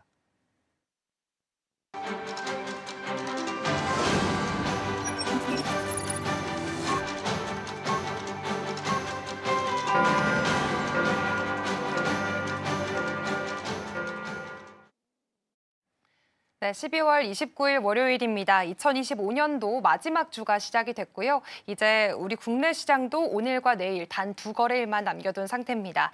일단 지난주 금요일 뉴욕 증시는 모두 약보합권의 움직임을 보였습니다. 크리스마스 휴장 이후의 거래일이었기 때문에 비교적 한산한 모습들을 보여왔고요. 그 안에서도 엔비디아는 특징적으로 인공지능 스타트업 그록을 사실상 인수했다라는 소식 속에서 1%대 강세를 나타냈습니다. 투자자들은 여전히 산타랠리에 대한 기대감을 이어가고 있는 상황 속에서 오늘 국내 증시의 분위기는 어떤지도 계속해서 살펴보시면 좋겠습니다. 그렇다면 양 지수의 흐름부터 확인해 볼까요?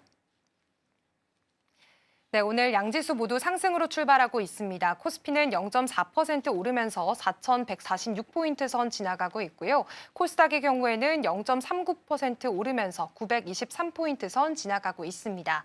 그렇다면 시총 상위주들의 움직임도 확인해 보겠습니다. 먼저 코스피 쪽인데요. 오늘 삼성전자와 SK하이닉스 반도체 투탑의 매수세가 강한 흐름이 오늘도 포착되고 있습니다. 삼성전자의 경우에는 지금 1.5%가량 오르면서 11만 8천 원 선의 흐름 보여주고 있고요. 12만 전자에 좀 등극을 할 수 있을지에 대한 관심도도 높아지고 있습니다. 삼성전자는 지금 노무라 증권 측에서 16만 원까지 지금 TP를 상향하는 보고서도 나왔으니까요. 이 부분 확인을 해보시면 좋을 것 같고 또 하이닉스의 경우에는 오늘 5.6%대 강한 매수세 나타내고 있습니다. 63만 원 선 돌파를 했고요. 지금 오늘부터 투자 경고 대상에서 해제가 됐기 때문에 수급적인 측면에서 조금은 기대를 해봐도 될 것 같습니다. LG에너지솔루션의 경우에는 지금 3.6%가량 빠지는 흐름 보여주고 있습니다. 포드에 이어서 또 한 번의 악재가 들려왔는데요. 미국 배터리팩 제조사와 3조 9천억 원 가량의 계약이 해지됐다라는 소식이 들려오면서 오늘 장안에서 약세 나타내고 있습니다. 삼성 바이오로직스도 0.3%대 강보합권의 움직임입니다. 다음으로는 코스닥 시장으로 넘어가 보시죠.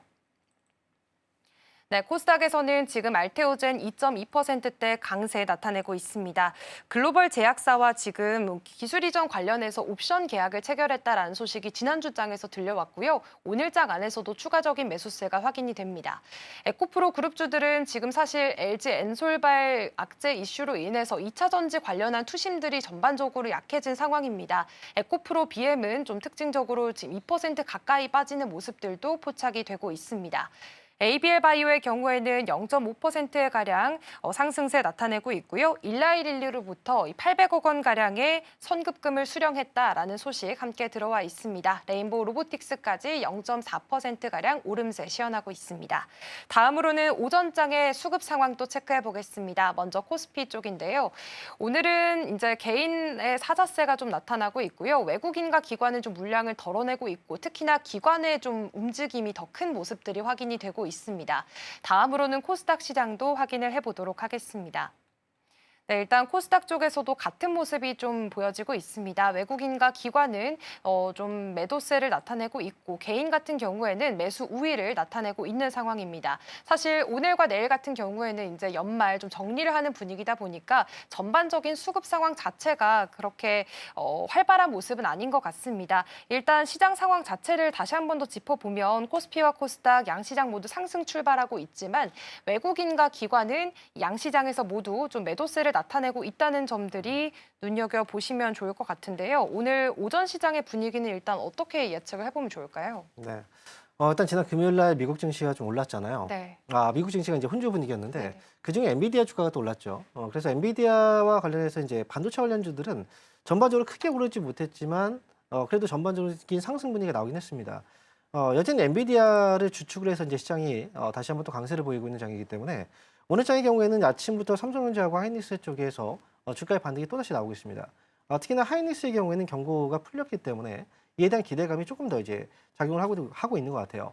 여전히 시장에서는 이제 일부 종목들만 좀 쏠려서 주가가 움직이고 있기 때문에 다른 종목들은 지금 움직임이 별로 없습니다. 그래서 이 주가가 올라오고 있긴 하지만 상승 종목 수하고 하락 종목 수를 비교해 보면 항상 하락 종목 수가 좀 더 많은 장이죠.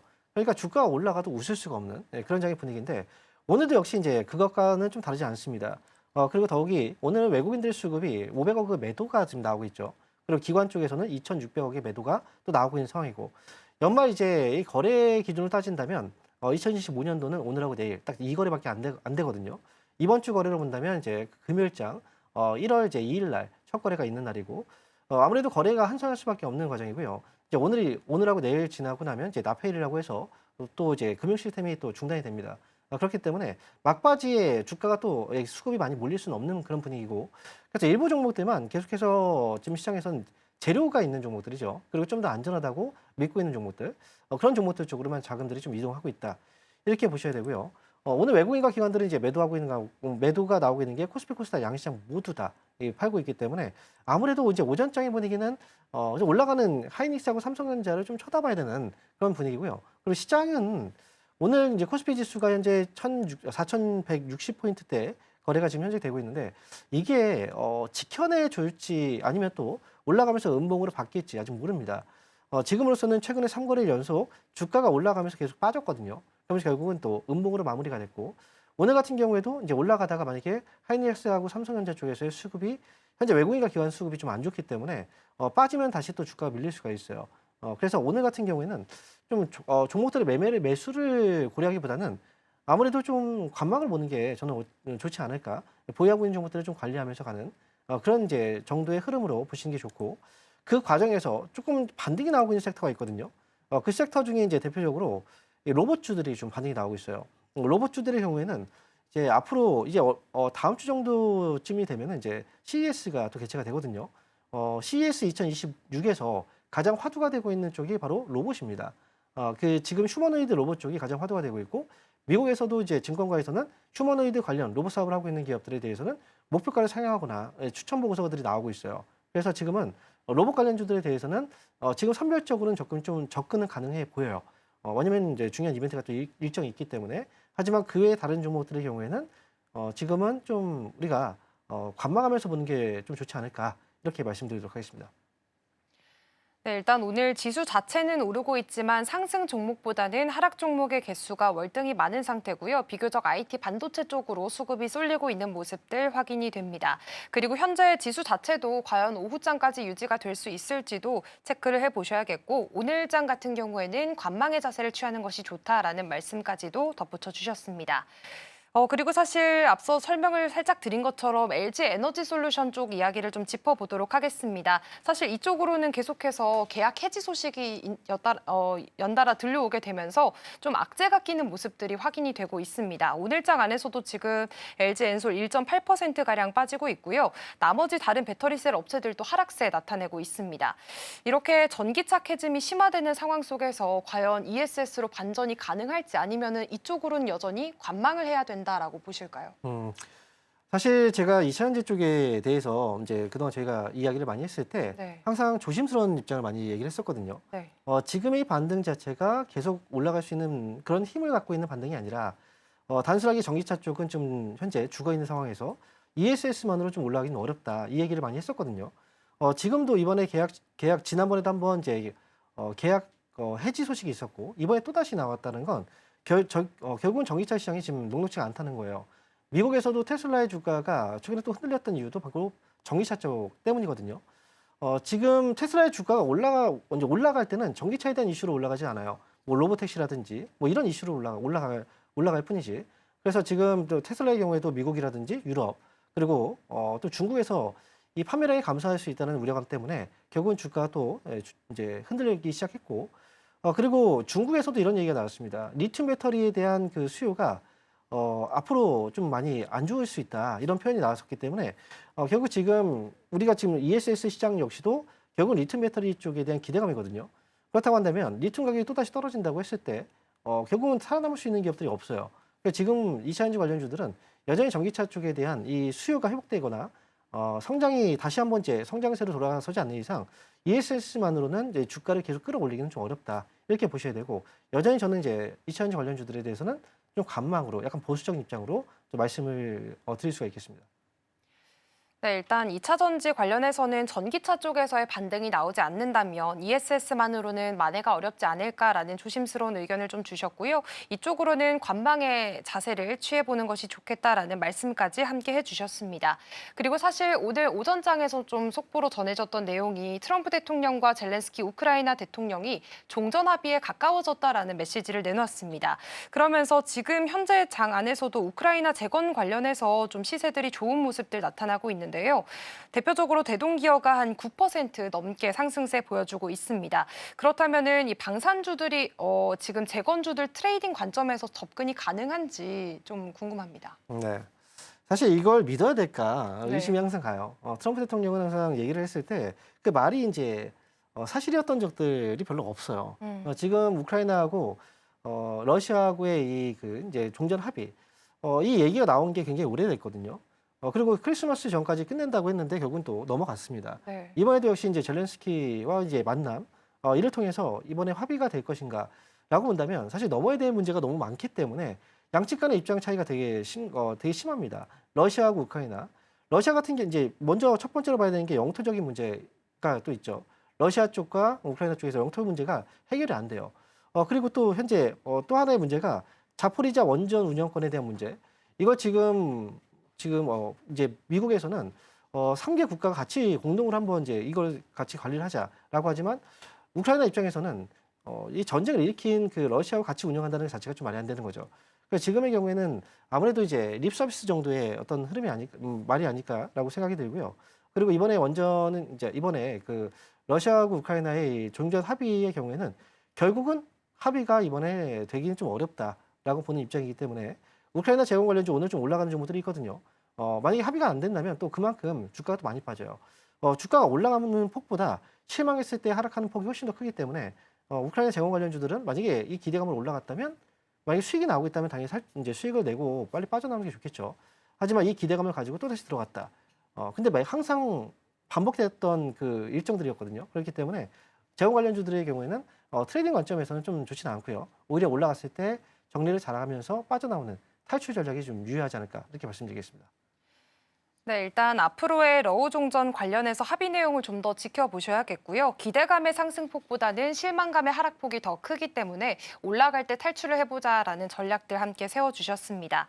그리고 사실 이제 CES가 임박해 오고 있습니다. 여기에다가 지금 정의선 현대차 회장이 자율주행을 계속해서 지원하겠다라고 언급을 하게 되면서 이쪽의 연속성이 강한 모습들이 나타나고 있는데요. 오늘 자율주행 관련해서 에이테크 솔루션 오늘도 역시나 좀 좋은 시세 보여주고 있습니다. 그렇다면 이 추세를 지금도 활용 가능한 영역인 건지 CES 전까지 끌고 가도 괜찮을까요? 아무래도 지금 자율주행 관련주들이 전부 다 움직이는 건 아닌 것 같고 오늘은 네. MD 스테크라든지 또는 MC넥스라든지 또는 팅커웨어 이런 종목들은 지금 빠지고 있거든요. 그런데 자율주행 쪽은 이제 가장 강력한 그 모멘텀을 갖고 있는 건 지금 테슬라의 로보택시라고 볼 수가 있어요. 테슬라의 로보택시가 언제 상용화가 되는가 이걸 봐야 되는데 사실 상용화의 과정까지는 굉장히 좀 험난한 과정들이 좀 많이 남아 있습니다. 그리고 지난번에도 로보택시가 곧 상용화가 될 것처럼 이야기를 했지만 과거에도 이 기한을 계속해서 해놨던 그 기한들을 어겼단 말이죠. 그리고 이번에도 말했을 때도 로보택시의 그 언제부터 이제 상용화가 시작될 것인가에 대해서도 구체적인 그 언급이 없었다. 그래서 지금 지금 자율주행 관련주들은 사실상 테슬라를 믿기에는 지금 모멘텀 자체가 좀 약하긴 합니다. 왜냐하면 테슬라의 FSD라는 것 자체도 자율주행은 이제 그 레벨 단계가 있거든요. 완전 자율주행이라고 볼 수 있는 단계가 최소한 레벨 4 이상이 돼야 돼요. 그런데 지금 테슬라의 FSD라는 건 풀 드라이빙 서비스라고 해서 완전 자율주행이라고 얘기를 하지만 결국은 지금은 2단계에서 3단계도 좀 미치지 않는 그 정도의 과정이기 때문에 이 자율주행 관련주들은 사실 우리가 차에 온몸 저희가 맡겼을 때 온전히 만약에 내 의지와 상관없이 사고가 나서 이제 생명의 위협이 가할 수도 있는 거잖아요. 그래서 이 정책적으로 봤을 때도 이 규제적인 부분에 봤을 때도 쉽지가 않습니다. 관련해서 모멘텀들이 분명히 있긴 하지만 이 종목들이 많이 올라가지는 않고요. 잠깐의 어떤 이슈를 타고 올라갔다 또 빠져버리기 때문에 자율주행 관련주들은 앞으로의 미래에 대한 기대감은 있지만 이게 온전히 지금부터 이제 끌고 가면서 이 기대감을 주가에 반영되기는 좀 어렵지 않을까 저는 이렇게 보고 있습니다. 네, 일단 아직 자율주행 쪽은 상용화까지 많은 과정이 좀 남아있는 상태고요. 오늘장 안에서도 좀 선별적인 움직임이 나타나고 있는 모습입니다. 기대감은 여전히 있지만 벌써부터 기대감으로 길게 끌고 가기에는 아직은 좀 어렵다라는 말씀을 해주신 것 같습니다. 현재 시장 안에서 지금 코스피 같은 경우에는 상승폭을 더 확대하면서 1% 가까운 오름세 나타내고 있고요. 코스닥의 경우에는 좀 상승폭을 축소하면서 0.28% 움직임 나타내고 있습니다.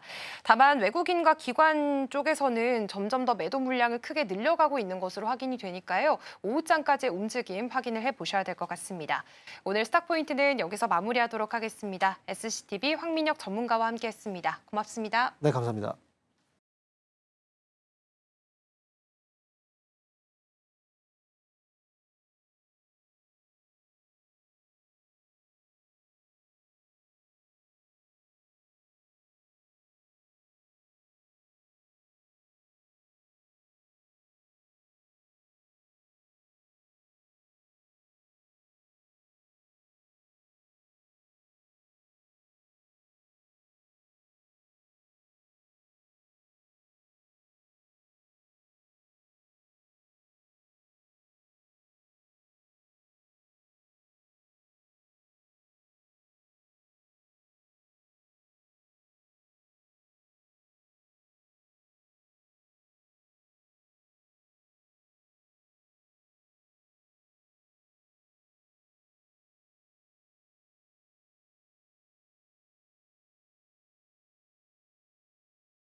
네, 계속해서 캐스팅콜로 이어가 보도록 하겠습니다. 오늘 도움 말씀에는 기업공시연구소 변영인 대표 자리해 주셨습니다. 대표님 어서 오세요. 네, 고맙습니다.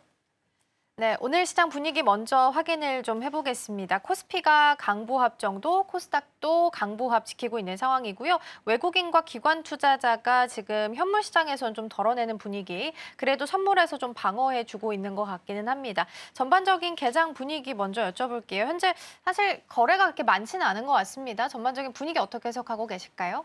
네, 일단 뭐 지난주 미국 증시의 흐름도 좀 짚어보면 대체적으로 산타랠리 기대감들이 좀 반영이 된 이후에 다소 좀 수급적으로 혼재 양상 흐름을 좀 보였는데 국내 증시의 경우에는 지난 26일을 좀 기점으로 해서 대주주 양도세 회피 물량에 대한 소화 일정. 이 부분은 뭐 이번 주부터 단기적인 어떤 수급이 재차 매수세로 좀 유입될 수 있는 부분들이 반도체 빅2를 좀 중심으로 해서 오늘 시장 전반에 특히나 반도체 소부장주까지에 대한 흐름으로 이어지고 있지 않나라고 좀 판단이 좀 되고 있고 지난주 사실상 뭐 반도체 섹터에 대한 외인의 매수세가 굉장히 좀 강했다라고 좀 판단이 좀 되고 있는데 대체적으로 우리가 26년도 그러니까 내년 연초에 일단 4분기 어닝 시즌에 대한 어떤 본격화 기대감 삼성전자의 1월 초 잠정 실적 발표를 좀 통해서 여기도 해서 대체적으로 이제 4분기 어닝 시즌에 관련된 기대감들이 서서히 좀 반영될 수 있겠다라는 부분들 이 부분은 중소형주보다는 대형주 중심의 수급을 다시 한번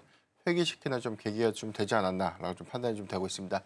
다음 달 초죠. CS2016과 JP모건 헬스케어 컨퍼런스 2016 같은 단기적인 어떤 이벤트를 좀 앞두고 있는 상황이기 때문에 대체적으로 어떤 시장의 수급은 그동안 좀 강했던 일부 중소형주 섹터에 대한 수급들에서 다시금 대형주 위주의 수급으로 좀 이어질 수 있겠고 오늘 공교롭게도 SK하이닉스가 투자 경고 종목 해제 이후에 5%대 상승이 좀 강하게 좀 나오고 있죠. 이런 부분들에 대한 차이가 좀 있겠고 코스닥 종목 안에서는 제약바이오 섹터가 좀 선별적이긴 하지만 대체적으로 지난주보다는 조금 시초 출발을 좀 견조하게 이어가고 있다는 좀 차이가 좀 있기 때문에 이런 기조가 다음 달 초까지에 대한 연속성이 있는지 여부 이 부분을 좀 확인해 볼 필요가 있지 않을까 판단해 보고 있습니다. 그러니까요. 말씀해 주신 것처럼 반도체 투톱이 오늘 강합니다. 삼성전자가 뭐 프리마켓에서 이미 12만 원 최고가 돌파를 하면서 시작을 했고요. 지금 11만 9천 원이라 뭐 거의 근접해 있는 상황입니다. 그리고 SK하이닉스는 투경 해제되자마자 그동안 억눌렸던 부분이 좀 올라오는 것 같습니다. 오늘 5% 넘게 상승하고 있고요. 63만 원 선에서 현재 거래가 되고 있습니다. 자세한 내용들은 뒤에서 점검해 보도록 하겠고요. 이어서 오늘 준비해본 테마들 함께 열어보도록 하겠습니다. 자, 첫 번째부터 함께 열어보겠습니다. 첫 번째는 지금 일단 원전 열어보겠고요. 두 번째까지 같이 볼게요. 일단 원전 같은 경우 오늘 뭐 시세가 강하지는 않습니다만 산미금속이라는 종목이 현재 상한가 묶여 있습니다. 두산 에너빌리티랑 원전 대형 관련한 수주 소식이 좀 개별적으로 있는 것 같고요. 건설 기계 쪽도 강세를 좀 보이는데 이건 아마 우크라 재건과 좀 연관성이 있어 보이긴 합니다.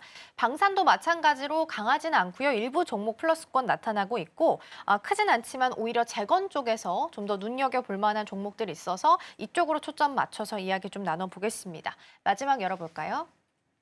마지막은 반도체입니다. 지난주 금요일부터 좀 올라오기 시작을 했죠. 일단 환율이 한 이틀 사이에 55원 떨어졌고 오늘도 추가적으로 봤을 때는 더 하락을 하는 모습입니다. 지금 1,437원 20전에서 한 5원 정도 하락한 부분들 나타나고 있어서 수급이 들어오기엔 조금 더 원활한 환경이 만들어지고 있는 것 같고요. 노무라 쪽에서 나왔던 긍정적인 포인트들이 지난주 금요일부터 주가를 좀 같이 끌어주고 있는 것 같습니다. 하이닉스가 16만 원, 하이닉스가 88만 원, 삼성전자가 16만 원까지 TP가 제시됐으니까 참고해서 보시면 좋겠습니다. 앞서 말씀드린 것처럼 오늘은 방산 쪽에서 아이디어를 조금 확장해서 수급의 시소 싸움이 있는 쪽, 재건 쪽으로 좀 보도록 하겠습니다. 사실 뭐 우크라 재건 관련한 뉴스는 처음 나온 건 아닙니다만 오늘 아침에 트럼프 대통령이 종전까지 가려면 95%, 그러니까 거의 다 왔다라고 이야기를 내놓으면서 오늘은 일단 반등세를 좀 보이고 있는 상황입니다. 그래서 이전과는 다를지 이 부분에 초점을 좀 맞춰보도록 할게요. 대표님 일단 우크라에 진출한 기업들이 그래도 좀 많이 늘어났다라고 했거든요. 그러면 이전과는 좀 다른 부분들을 기대해 볼 수가 있을까요? 네, 중요한 건 이제 종전이 단기적으로 완료가 될 수 있는가. 이 부분이 사실 종전과 함께 우크라이나 내부적인 어떤 재건이 좀 본격화될 수 있는 부분들인데 기조를 보면 유럽이 우크라이나에 대한 뭐 대규모 자금 지원에 대한 의견을 좀 맞췄고 최근에 뭐 이런 협상에 관련된 어떤 내용들, 뭐 물론 우리가 좀 단기적인 어떤 기대 성과가 크리스마스 이전까지 좀 체결될 것이라는 전망과는 좀 다소 그렇죠. 엇갈린 모습을 좀 보였는데, 뭐 트럼프 대통령의 우크라이나 협상이 잘 되면 좀 몇 주 내 타결이 좀 가능할 것이다라는 어떤 의견을 시사했다는 부분들. 다만 이제 가장 중요한 맹점은 뭐 돈바스 지역 같이 뭐 일부 영토에 대한 어떤 이 양보 부분, 영토 부분에 대한 어떤 구획을 어떻게 좀 정리를 좀 할 것인가가 관건이기 때문에 사실상 뭐 종전을 위한 협상의 가장 큰 난제는 사실 뭐 영토 협상에 관련된 어떤 이슈가 아직까지 좀 해소되지 못했던 그런 부분들이 러시아 우크라이나의 어떤 전쟁이 좀 장기화될 수 있는 어떤 계기가 좀 되었기 때문에 이번에도 역시 뭐 단순 어떤 기대감들보다는 실질적인 어떤 종전안, 평화 협상안들이 구체적으로 좀 현실화가 좀 될 수 있는가에 대한 무게를 조금 더 확인해 볼 필요가 있지 않을까. 이전까지만 하더라도 단기적인 어떤 기대감에 의해서 사실 뭐 건설주라든가 중소형 건설주 위주로 좀 강했고 건설기계 업종들이 순환매가 재차 좀 나오고 있는데 이런 부분들이 현실화되기 위해서는 사실상 종전으로 가는 명확한 어떤 방향성 그리고 종전이 만약에 최종적으로 좀 타결이 된다고 하더라도 이후에 우크라이나의 실질적인 어떤 재건 사업의 실질적인 수혜주가 좀 될 수 있는 부분들에 대한 옥석 가리기가 좀 필요할 텐데 그동안의 행태를 보면 뭐 한국 기업이 다수의 어떤 이 실질적인 어떤 수혜가 좀 될 수 있기보다는 미국 기업이 가장 큰 수혜가 좀 될 수 있겠죠. 그렇기 때문에 저는 뭐 항상 강조드렸던 것처럼 네. 건설기기 업종, 특히나 수출 비중이 매출 포지션 한 70% 이상 정도를 좀 차지하고 있는 국내 건설기계 관련 종목들의 경우에는 수혜가 좀 될 수 있는데 중소형 건설주의 경우에는 단기적인 어떤 수급 기대감들보다는 실질적인 어떤 미국 기업과에 대한 어떤 협업 가능성들이라든가 협력 성과 같은 것 또는 뭐 미국의 자회사라든가 사업 이력들을 보유하고 있는 그런 기업들이 앞으로는 옥석가리기 관점에서 유념을 좀 해볼 필요가 있지 않을까라고 좀 판단하고 있습니다. 그러니까요. 이게 처음 나온 뉴스가 아니기 때문에 사실 신선도는 좀 떨어지는 측면이 있긴 합니다. 다만 이제 워낙 지금 연말이다 보니까 거래량도 적고 뭐 특별한 호재가 뚜렷하게 나타나고 있지 않은 시장이다 보니까 이러한 뉴스 하나로 테마가 좀 형성이 되면서 오늘은 시세가 나고 있다라는 부분 체크해 봤고요. 이럴 때일수록 오히려 반등 줄 때 나오는 전략들도 함께 좀 고민을 해보셔도 좋지 않을까 싶습니다.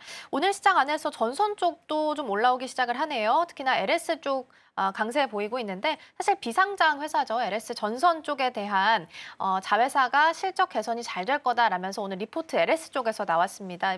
TP가 한 26만 원까지 조정이 되면서 오늘은 여기에 대한 영향도 같이 받아가는 것 같고요. CS 모멘텀 좀 남아있어서 그런지 로봇 쪽도 강세를 보이고 있어서 로봇 쪽 초점 맞춰서 전략들 점검을 함께 도와드리도록 하겠습니다. 로봇은 이제 CS 얼마 안 남은 시점 그리고 플러스 내년 초 되면 코스닥 활성화 될 수 있다라는 부분들 기대감이 여전히 남아 있습니다. 그래서 추가적으로 계속 힘을 좀 가지고 가고 있는데 날짜상으로 봤을 때는 CS 전까지 트레이딩 전략 여전히 유효할까요? 그러니까 CS에 대한 어떤 단기적인 이벤트는 뭐 일정 기대감을 좀 논의를 하더라도 이번에 현대차 그룹에서는 뭐 사실상 아틀라스 로봇에 관련된 세부적인 스펙을 공개를 하죠. 여기다서 뭐 2월까지 이어지고 있는 옵티머스 3세대 로봇에 대한 어떤 공개 부분. 이 부분은 단순한 어떤 공개를 좀 넘어서 올해 대규모 양산이라는 어떤 전환점을 좀 가져간다는 점에서는 로봇주, 그리고 로봇주 안에서는 해당되는 핵심 부품의 밸류체인을 좀 구성하고 있는 종목들의 수급의 연속성들이 오늘도 좀 나타내주고 있지 않나라고 좀 판단되고 있는데 뭐 지난주에 로봇주에 대해서 설명 좀 드렸던 것처럼 이제는 뭐 단순한 어떤 기대감을 좀 갖기보다는 실질적인 어떤 양산 전환에 따른 수혜가 좀 될 수 있는 부분들 그 이전까지 뭐 특화 기술이라고 하는 뭐 액추에이터라든가 감속기, 뭐 정밀 제어기 같은 그다음에 뭐 센싱 기술 이런 것들은 뭐 일단 탑재가 가능해서 이제 앞으로 이제 상업화 관점에서 실질적으로 좀 매출과 좀 연동성과를 좀 갖고 가는 그런 종목군들로 좀 옥석 관리가 좀 필요할 것 같은데 계양전기가 오늘도 좀 상한가에 나오는 흐름들을 보면 일단 뭐 전동 모듈 부품들에 대한 어떤 공급 기대감들 실질적으로 어떤 숫자가 좀 연결되는 부분들에서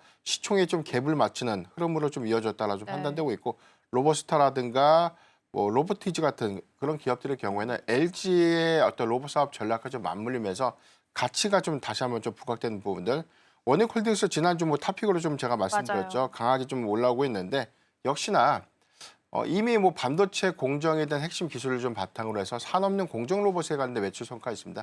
자회사 워닝 로보티스의 어떤 성과들은 알레그로 핸드라고 불리는 메타와 협업 가능성들. 그러니까 내년도 상반기에 차세대 알레그로 핸드, 로봇손이죠. 해당되는 핵심 재현 기술들이 좀 공개가 좀 될 것이기 때문에 이런 부분들은 향후에 휴머노이드 로봇에 관련된 대량 상용화 기대감과 좀 맞물리면서 선별적인 흐름들을 조금 더 이어갈 수 있지 않을까 좀 판단하고 있습니다. 그러니까요. 일단은 기대감을 좀 모아서 가는 것 같기는 합니다. 그리고 자율주행 쪽도 지금 보니까 좀 시세가 나고 있어요. 그리고 자율주행은 또 로봇이랑 같이 움직이는 경향이 좀 있죠. CES 보면 LG전자에서는 홈로봇, 두산에서는 스캔앤코 이렇게 공개를 한다고 하는데 로봇 관련주랑 자율주행 관련주랑 어쨌든 일정 남아있는 상황 속에서 계속 좀 같이 봐도 좋을지 어떻게 판단을 하세요? 예, 이제 뭐 따로 국밥이 아니라 같이 봐야 되는 같이? 섹터일 것 같아요. 왜냐하면 자율주행의 핵심 기술들이 사실상 이제 로봇에 많이 적용이 되죠. 그러니까요. 우리가 카메라 모듈과 센싱 기술도 마찬가지로 로봇이 좀 탑재가 되고 있는데 여기다서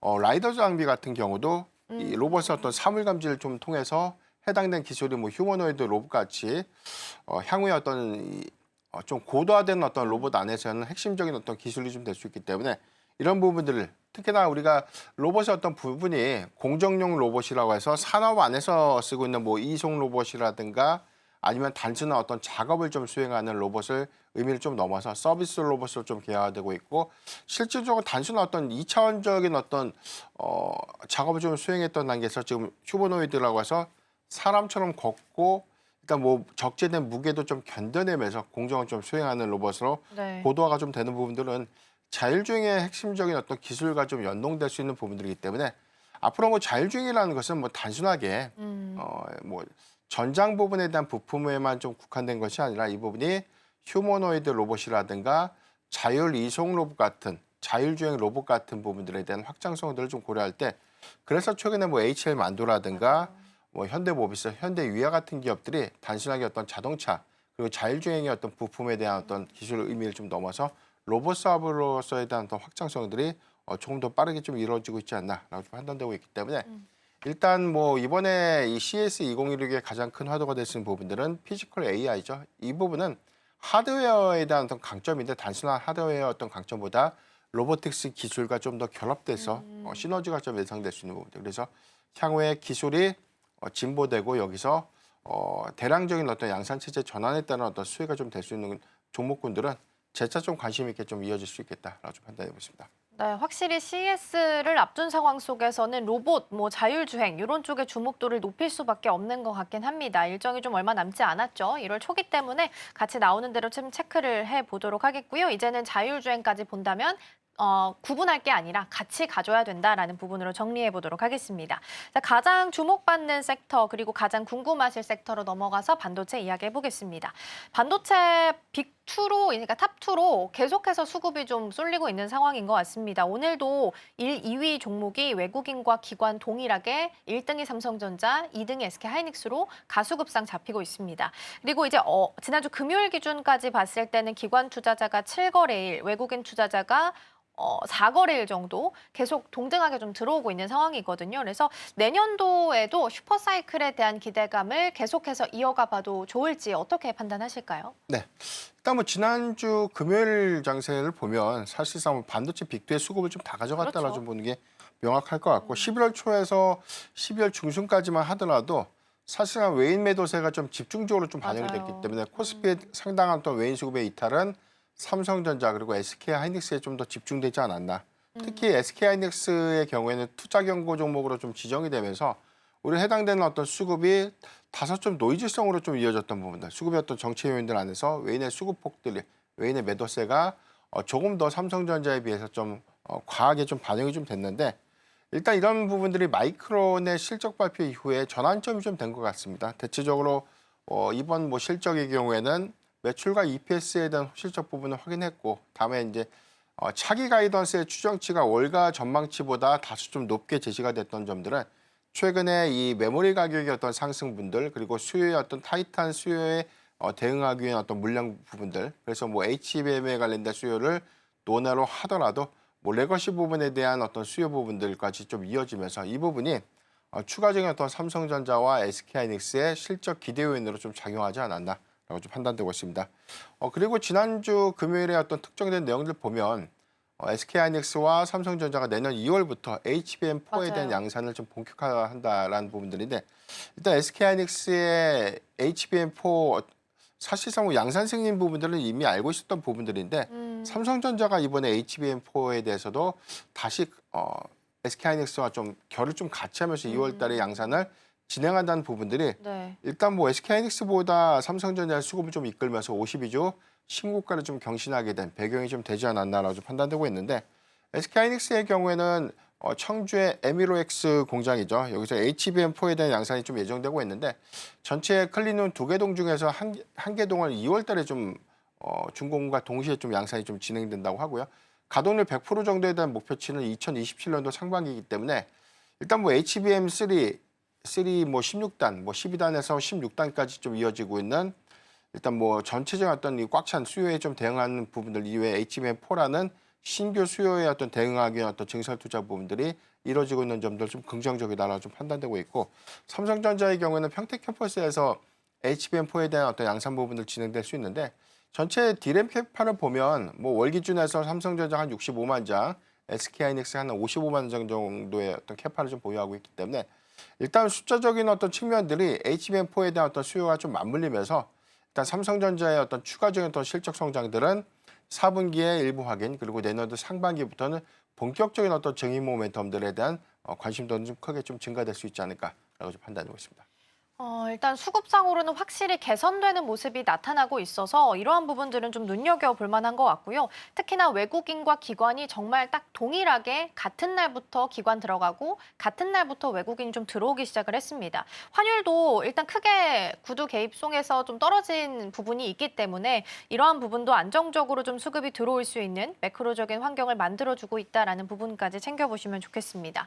이제 1월 넘어가면 1월 둘째 주 정도 되면 아마 삼성전자 잠정 실적 발표가 나오게 될 겁니다. 그래서 일단 영업이익 전망치가 계속 올라가고 있어요. 그래서 네. 지금 시장에서 바라보는 평균치 어느 정도로 좀 봐야 될까요?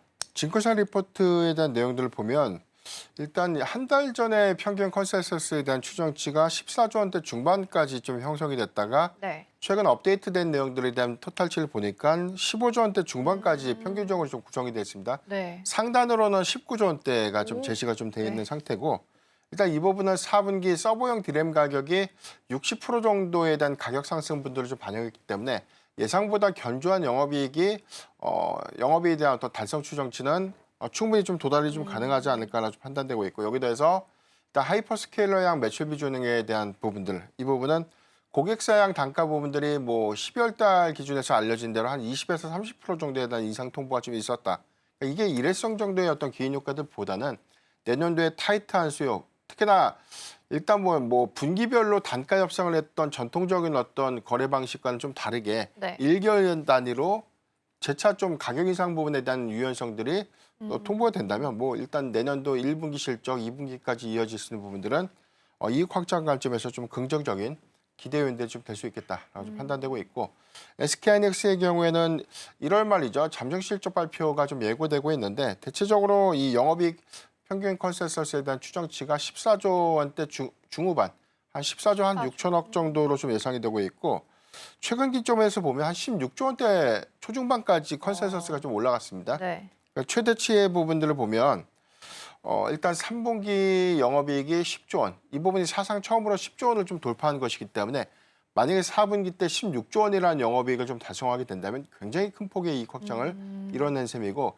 OPM 기준에서는 한 50% 정도를 좀 추정 상향되지 않을까. 그러니까 일단 3분기까지는 전체적인 영업이익률을 40%대 이상으로 좀 추정해 봤을 때 이번 뭐 4분기에는 50%에서 한 55% 이상의 영업이익률을 보여준다면 일단 뭐 매출의 절반 이상은 이익으로 좀 남는다라는 관점에서 굉장히 큰 호재성 어떤 이슈가 좀 되지 않을까라고 좀 판단되고 있습니다.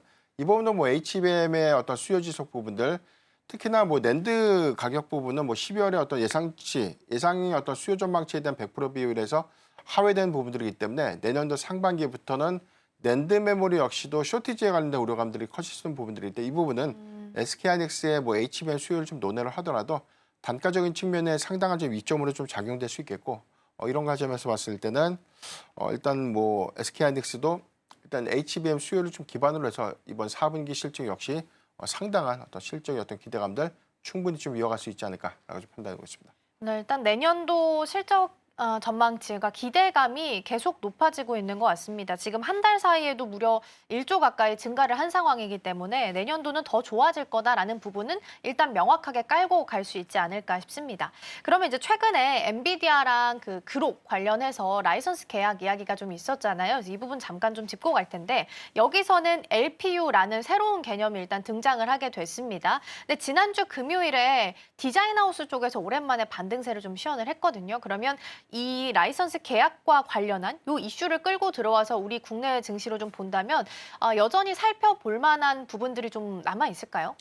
소부장주 종목들의 경우에는 일단 뭐 우리가 GPU 시대에서 뭐 이게 막 파생되다 보니까 NPU까지 오고 맞아요. LPU까지 이제 LPU. 확대가 되고 있고 이제 이런 부분들 뭐 소캠도 마찬가지고 근데 이 부분이 본격적인 어떤 양산을 좀 앞두고 있는 부분들이지만 수요의 어떤 확장성들이 일단 뭐 파생돼서 많은 부분들에 대한 어떤 칩 수요들은 좀 늘어날 수 있겠다. 다만 이 부분은 디자인 하우스의 더 역량들을 좀 더 다각화시킬 수 있는 부분들이기 때문에 우리가 GPU에서 구글의 TPU 전환에 따라서는 일단 뭐 테스트 수요라든가 패키징의 그렇죠. 어떤 수요가 좀 변화될 수 있겠다는 예측들 좀 나오는 것처럼 일단 디자인 하우스라든가 뭐 팹 그리고 설계에 관련된 부분들에 대한 상당한 어떤 이점으로 좀 작용될 수 있는 부분들인데 일단 하나의 영역으로 좀 봐야 될 것 같아요. 일단 이 부분이 뭐 GPU만큼에 대한 어떤 파급력을 좀 갖는다 이 부분보다는 GPU라는 즉 AI 산업에 대한 어떤 이 기술에서 재차 좀 이 파생되고 있는 부분들이기 때문에 반도체 소부장주 종목들이 뭐 특화되는 어떤 이슈가 좀 부각될 때마다 더 수급을 좀 반영시키는 부분들이지만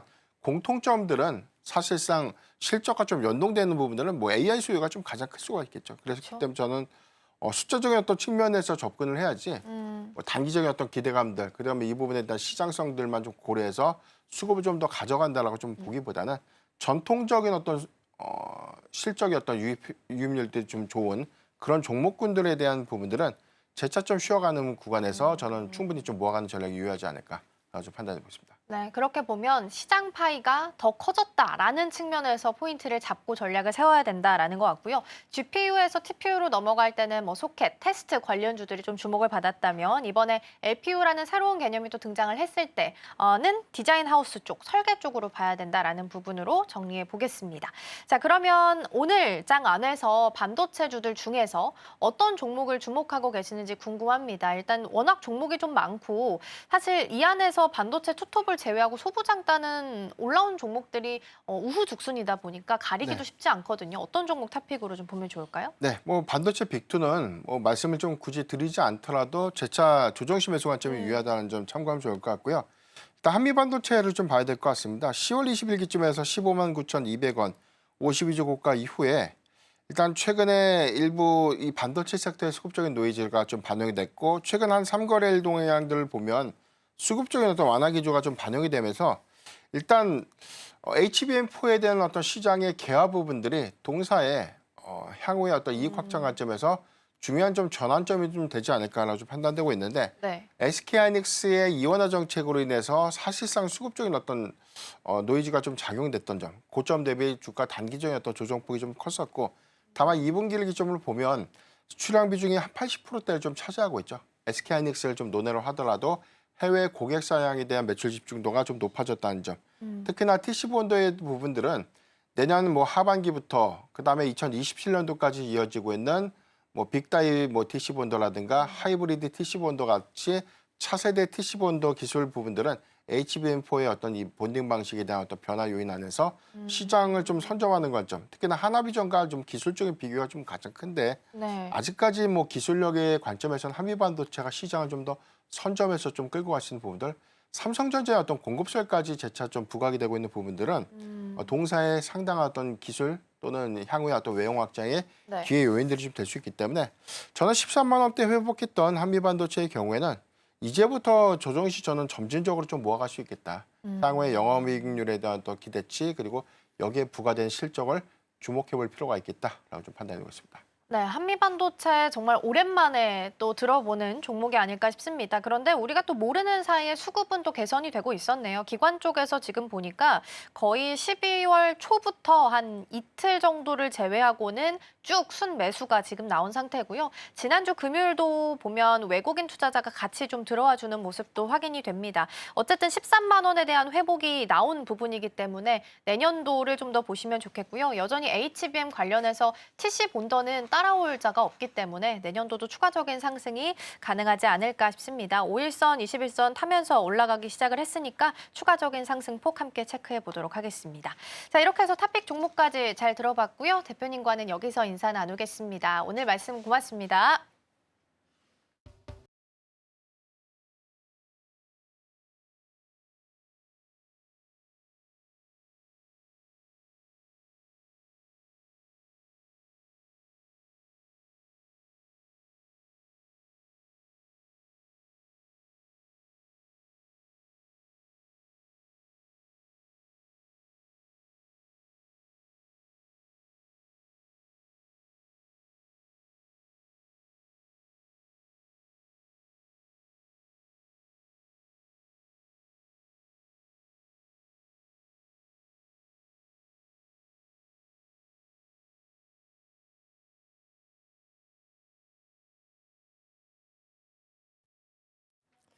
이 시각 시장 상황 한번 체크해 보겠습니다. 5거래 연속 상승하던 뉴욕 증시는 한산한 분위기 속에 잠시 쉬어갔습니다. 한 해를 마무리하는 듯한 느낌이 보이기는 하지만요. 오늘은 또 배당락일이기도 하고 이번 주에는 FOMC 회의록까지 공개가 예정이 되어 있습니다.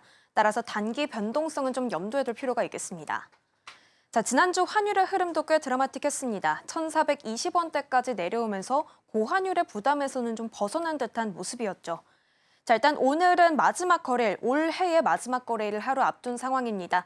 시장의 흐름은 어떨지 지수 상황 바로 체크해 보겠습니다.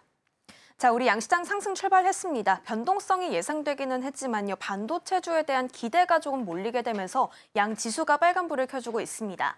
코스피는 4,181선에서 움직이면서 1% 넘는 상승 탄력을 보여주고 있고요. 코스닥 같은 경우에는 925선에서 움직이면서 0.64% 오르고 있습니다. 수급 상황으로 이동해 보도록 하겠습니다. 코스피 매매 동향부터 살펴볼 텐데요. 5거래일 동안 외국인과 기관이 순매수 행진을 이어갔었습니다. 하지만 오늘은 동반 팔자세 흐름을 보이고 있고요. 대신 개인이 3,900억 원 넘게 사들이면서 지켜주고 있습니다. 이어서 코스닥 수급도 한번 살펴보도록 하겠습니다. 마찬가지로 같은 양상을 보이고 있습니다. 지난 금요일장에서 외국인과 기관, 코스닥에서 순매수 보여줬는데요. 오늘은 팔자세 보이고 있다는 점들 체크가 되고 있고 마찬가지로 개인 같은 경우는 1,600억 원 넘게 사들이고 있습니다. 자, 그렇다면 업종별 흐름도 한번 체크해 보도록 하겠습니다. 코스피 상승 업종부터 확인을 해볼 텐데요. 오늘 일단 철강 및 금속이 2% 넘는 상승 탄력을 보여주고 있습니다. 구리값이 정말 고공행진을 보이고 있다고 하죠. 이로 인해서 오늘 금속 섹터가 좀 강하게 연출이 나오고 있습니다. 자, 이어서 전기전자 쪽도 강합니다. 오늘 반도체 투톱의 흐름도 굉장히 좋은데요. 잠시 뒤에 해당 부분 확인해 보도록 하겠습니다. 자, 이어서 제조업과 운수장비, 기계까지도 1%대의 상승률 보이고 있습니다. 자, 그렇다면 코스피 하락 업종으로 이동해 보도록 하겠습니다. 네, 반면 코스피에서는 비금속 광물이 3%대의 낙폭을 좀 보여주고 있습니다. 보험도 1%대 하락세 보이고 있고 오늘 변동성이 좀 배당락 쪽에서 있기 때문에 증권까지도 1.5%의 내림세 보여주고 있습니다. 자, 그렇다면 코스닥 상승 업종으로 넘어가 보겠습니다. 네, 코스닥도 마찬가지로 금속이 2% 가까운 상승률 보여주고 있고요. 오늘 코스닥에서는 제약도 일부 상승 흐름들이 좀 나타나고 있다는 점 체크해 보시면 좋겠습니다. 하락 업종까지 한번 살펴보도록 하겠습니다. 네, 코스닥 오늘 하락하는 업종에는 운송이 지금 0.85% 좀 내리고 있습니다. 그리고 비금속, 오락문화, 섬유, 의류까지 소폭의 하락세가 연출이 나오고 있습니다. 자, 그렇다면 코스피 거래 대금으로 이동해 보도록 하겠습니다. 네, 오늘 앞서 말씀드렸다시피 반도체주에 대한 수급이 좀 계속해서 기대감이 나오고 있는 모습인데 오늘 특히 SK하이닉스의 상승 탄력이 눈에 띕니다. 5% 넘게 오르면서 계속해서 우상향 그래프를 그려나가고 있는데요. 일단은 오늘 드디어 투자 경곡 종목에서 좀 해지가 됐습니다. 뿐만 아니라 이제 투경에 대한 족쇄가 좀 벗어난 것으로 확인이 되고 있고요. 이로 인한 기대감이 좀 유입이 되고 있습니다. 뿐만 아니라 코스피와 코스닥 시장 상위 100개 대형주들도 앞으로 투경에서 좀 자유로워진다라는 점들이 변경된 조치라는 점 체크해 보시면 좋겠습니다. SK하이닉스 63만 2천 원에서 움직이고 있습니다. 자, 이어서 삼성전자도 흐름이 좋습니다. 52주 신고가까지 경신을 했고요. 2% 넘게 오르고 있습니다. 삼성전자도 마찬가지로 메모리 수요와 어떤 가격의 폭증으로 인해서 고공행진을 하고 있죠. 증권가들의 장밋빛 전망까지도 이어지면서 삼성전자의 주가를 계속해서 밀어 올려주고 있습니다. 자, 이어서 삼성 에피스홀딩스 3% 가까운 상승세 보여주고 있고 한미반도체는 오늘 좀 쉬어가는 흐름들이 나오고 있습니다. 마지막으로 하나 에어로스페이스도 한번 체크해 보려고 하는데요. 오늘 5%대의 강세 흐름이 좀 나오고 있습니다. 일단은 개별 이슈가 하나 좀 있었습니다. 하나 에어로스페이스가 이제 한국 항공우주 쪽에서 2032년에 달 착륙을 좀 목표로 하고 있는데 이 안에 들어가는 추진선의 독자 기술을 바탕으로 좀 개발에 나서겠다라는 소식이 좀 들려왔습니다. 개별적인 호재도 있지만요. 오늘 이러한 좀 분석도 나왔습니다. 국내 방산 기업들이 올해 지금 수출이 역대급 실적을 기록할 것이다라는 이야기들도 나왔는데요. 오늘 사실 또 속보로 우크라이나 종전 협상 기대감에 대한 이야기가 좀 나왔죠. 그로 인해서 우크라이나 재건주가 오늘 또 강세 흐름을 보이는데 상대적으로는 그렇다면 방산주는 약세를 보이기 마련입니다. 하지만 오늘 하나에어로에 대한 개별 이슈도 나왔고 전체적인 방산 기업들에 대한 긍정적인 전망까지 이어지다 보니까 오늘 좀 우호적인 흐름이 나타나고 있다는 점 함께 체크가 되고 있습니다. 자, 그렇다면 코스닥 거래대금 상위로 이동해 보도록 하겠습니다. 네, 오늘도 이제 지금 한 해를 마무리하고 있는 상황에서 새내 기주가 하나 더 등장을 했습니다. 세미파이브라는 기업인데요. 요즘 시장에 관심이 가장 뜨거운 맞춤형 반도체를 전문으로 하는 기업입니다. 36%대의 급등세 좀 나오고 있고요. 오늘 공모가는 24,000원에서 형성이 됐는데 현재는 32,750원에서 움직이고 있습니다. 자, 이어서 로봇주들의 흐름도 한번 체크해 보겠습니다. 사실 CES를 앞둔 상황에서 현대차가 지금 포티투닷을 방문하면서 적극 지원하겠다라는 이야기도 나왔고요. 삼성 쪽에서도 전장 관련한 강화 소식까지 들려오면서 여러 가지 모멘텀들이 지금 로봇주들의 흐름을 계속해서 뒷받침해주고 있습니다. 이로 인해서 원익홀딩스 13%대의 급등세, 휴림 로봇 같은 경우에도 22%대의 강한 상승 탄력이 지금 시현되고 있습니다. 자, 알테오젠도 2%대 상승하고 있습니다.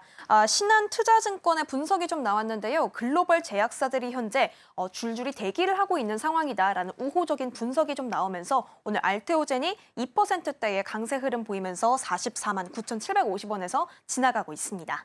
자, 마지막으로 에코프로도 1%대의 강세 흐름 보이고 있습니다. 오늘 중간에 10만 원 선을 살짝 찍기도 했었는데요. 그보다는 상승폭을 지금 2,000원 정도 내린 상태입니다. 10만 원 문 앞에서 줄다리기 하고 있는 에코프로까지 현재 코스닥에서 짚어봤습니다. 지금까지 시황센터였습니다. 네, 본격 산타 랠리가 시작이 되는 걸까요? 일단 투경 해제되자마자 SK하이닉스 강하게 오르고 있고요. 삼성전자 프리마켓에서부터 12만 원 선 터치가 나오기도 했습니다. 다만 이걸 제외하고는 사실 뚜렷한 호재가 없는 시장이고 거래량도 많지 않기 때문에 증시 자금이 한 곳으로 쏠리고 있다는 부분은 염두하시면서 전략들 세워가셔야겠습니다. 저희가 방송 중에 제공해드린 정보는 투자 판단을 위한 조언일 뿐 해당 종목의 가치와 수익률은 보장하지 않습니다. 저희는 내일 더 다양한 소식 준비해서 돌아오겠습니다. 시청해주신 여러분 고맙습니다.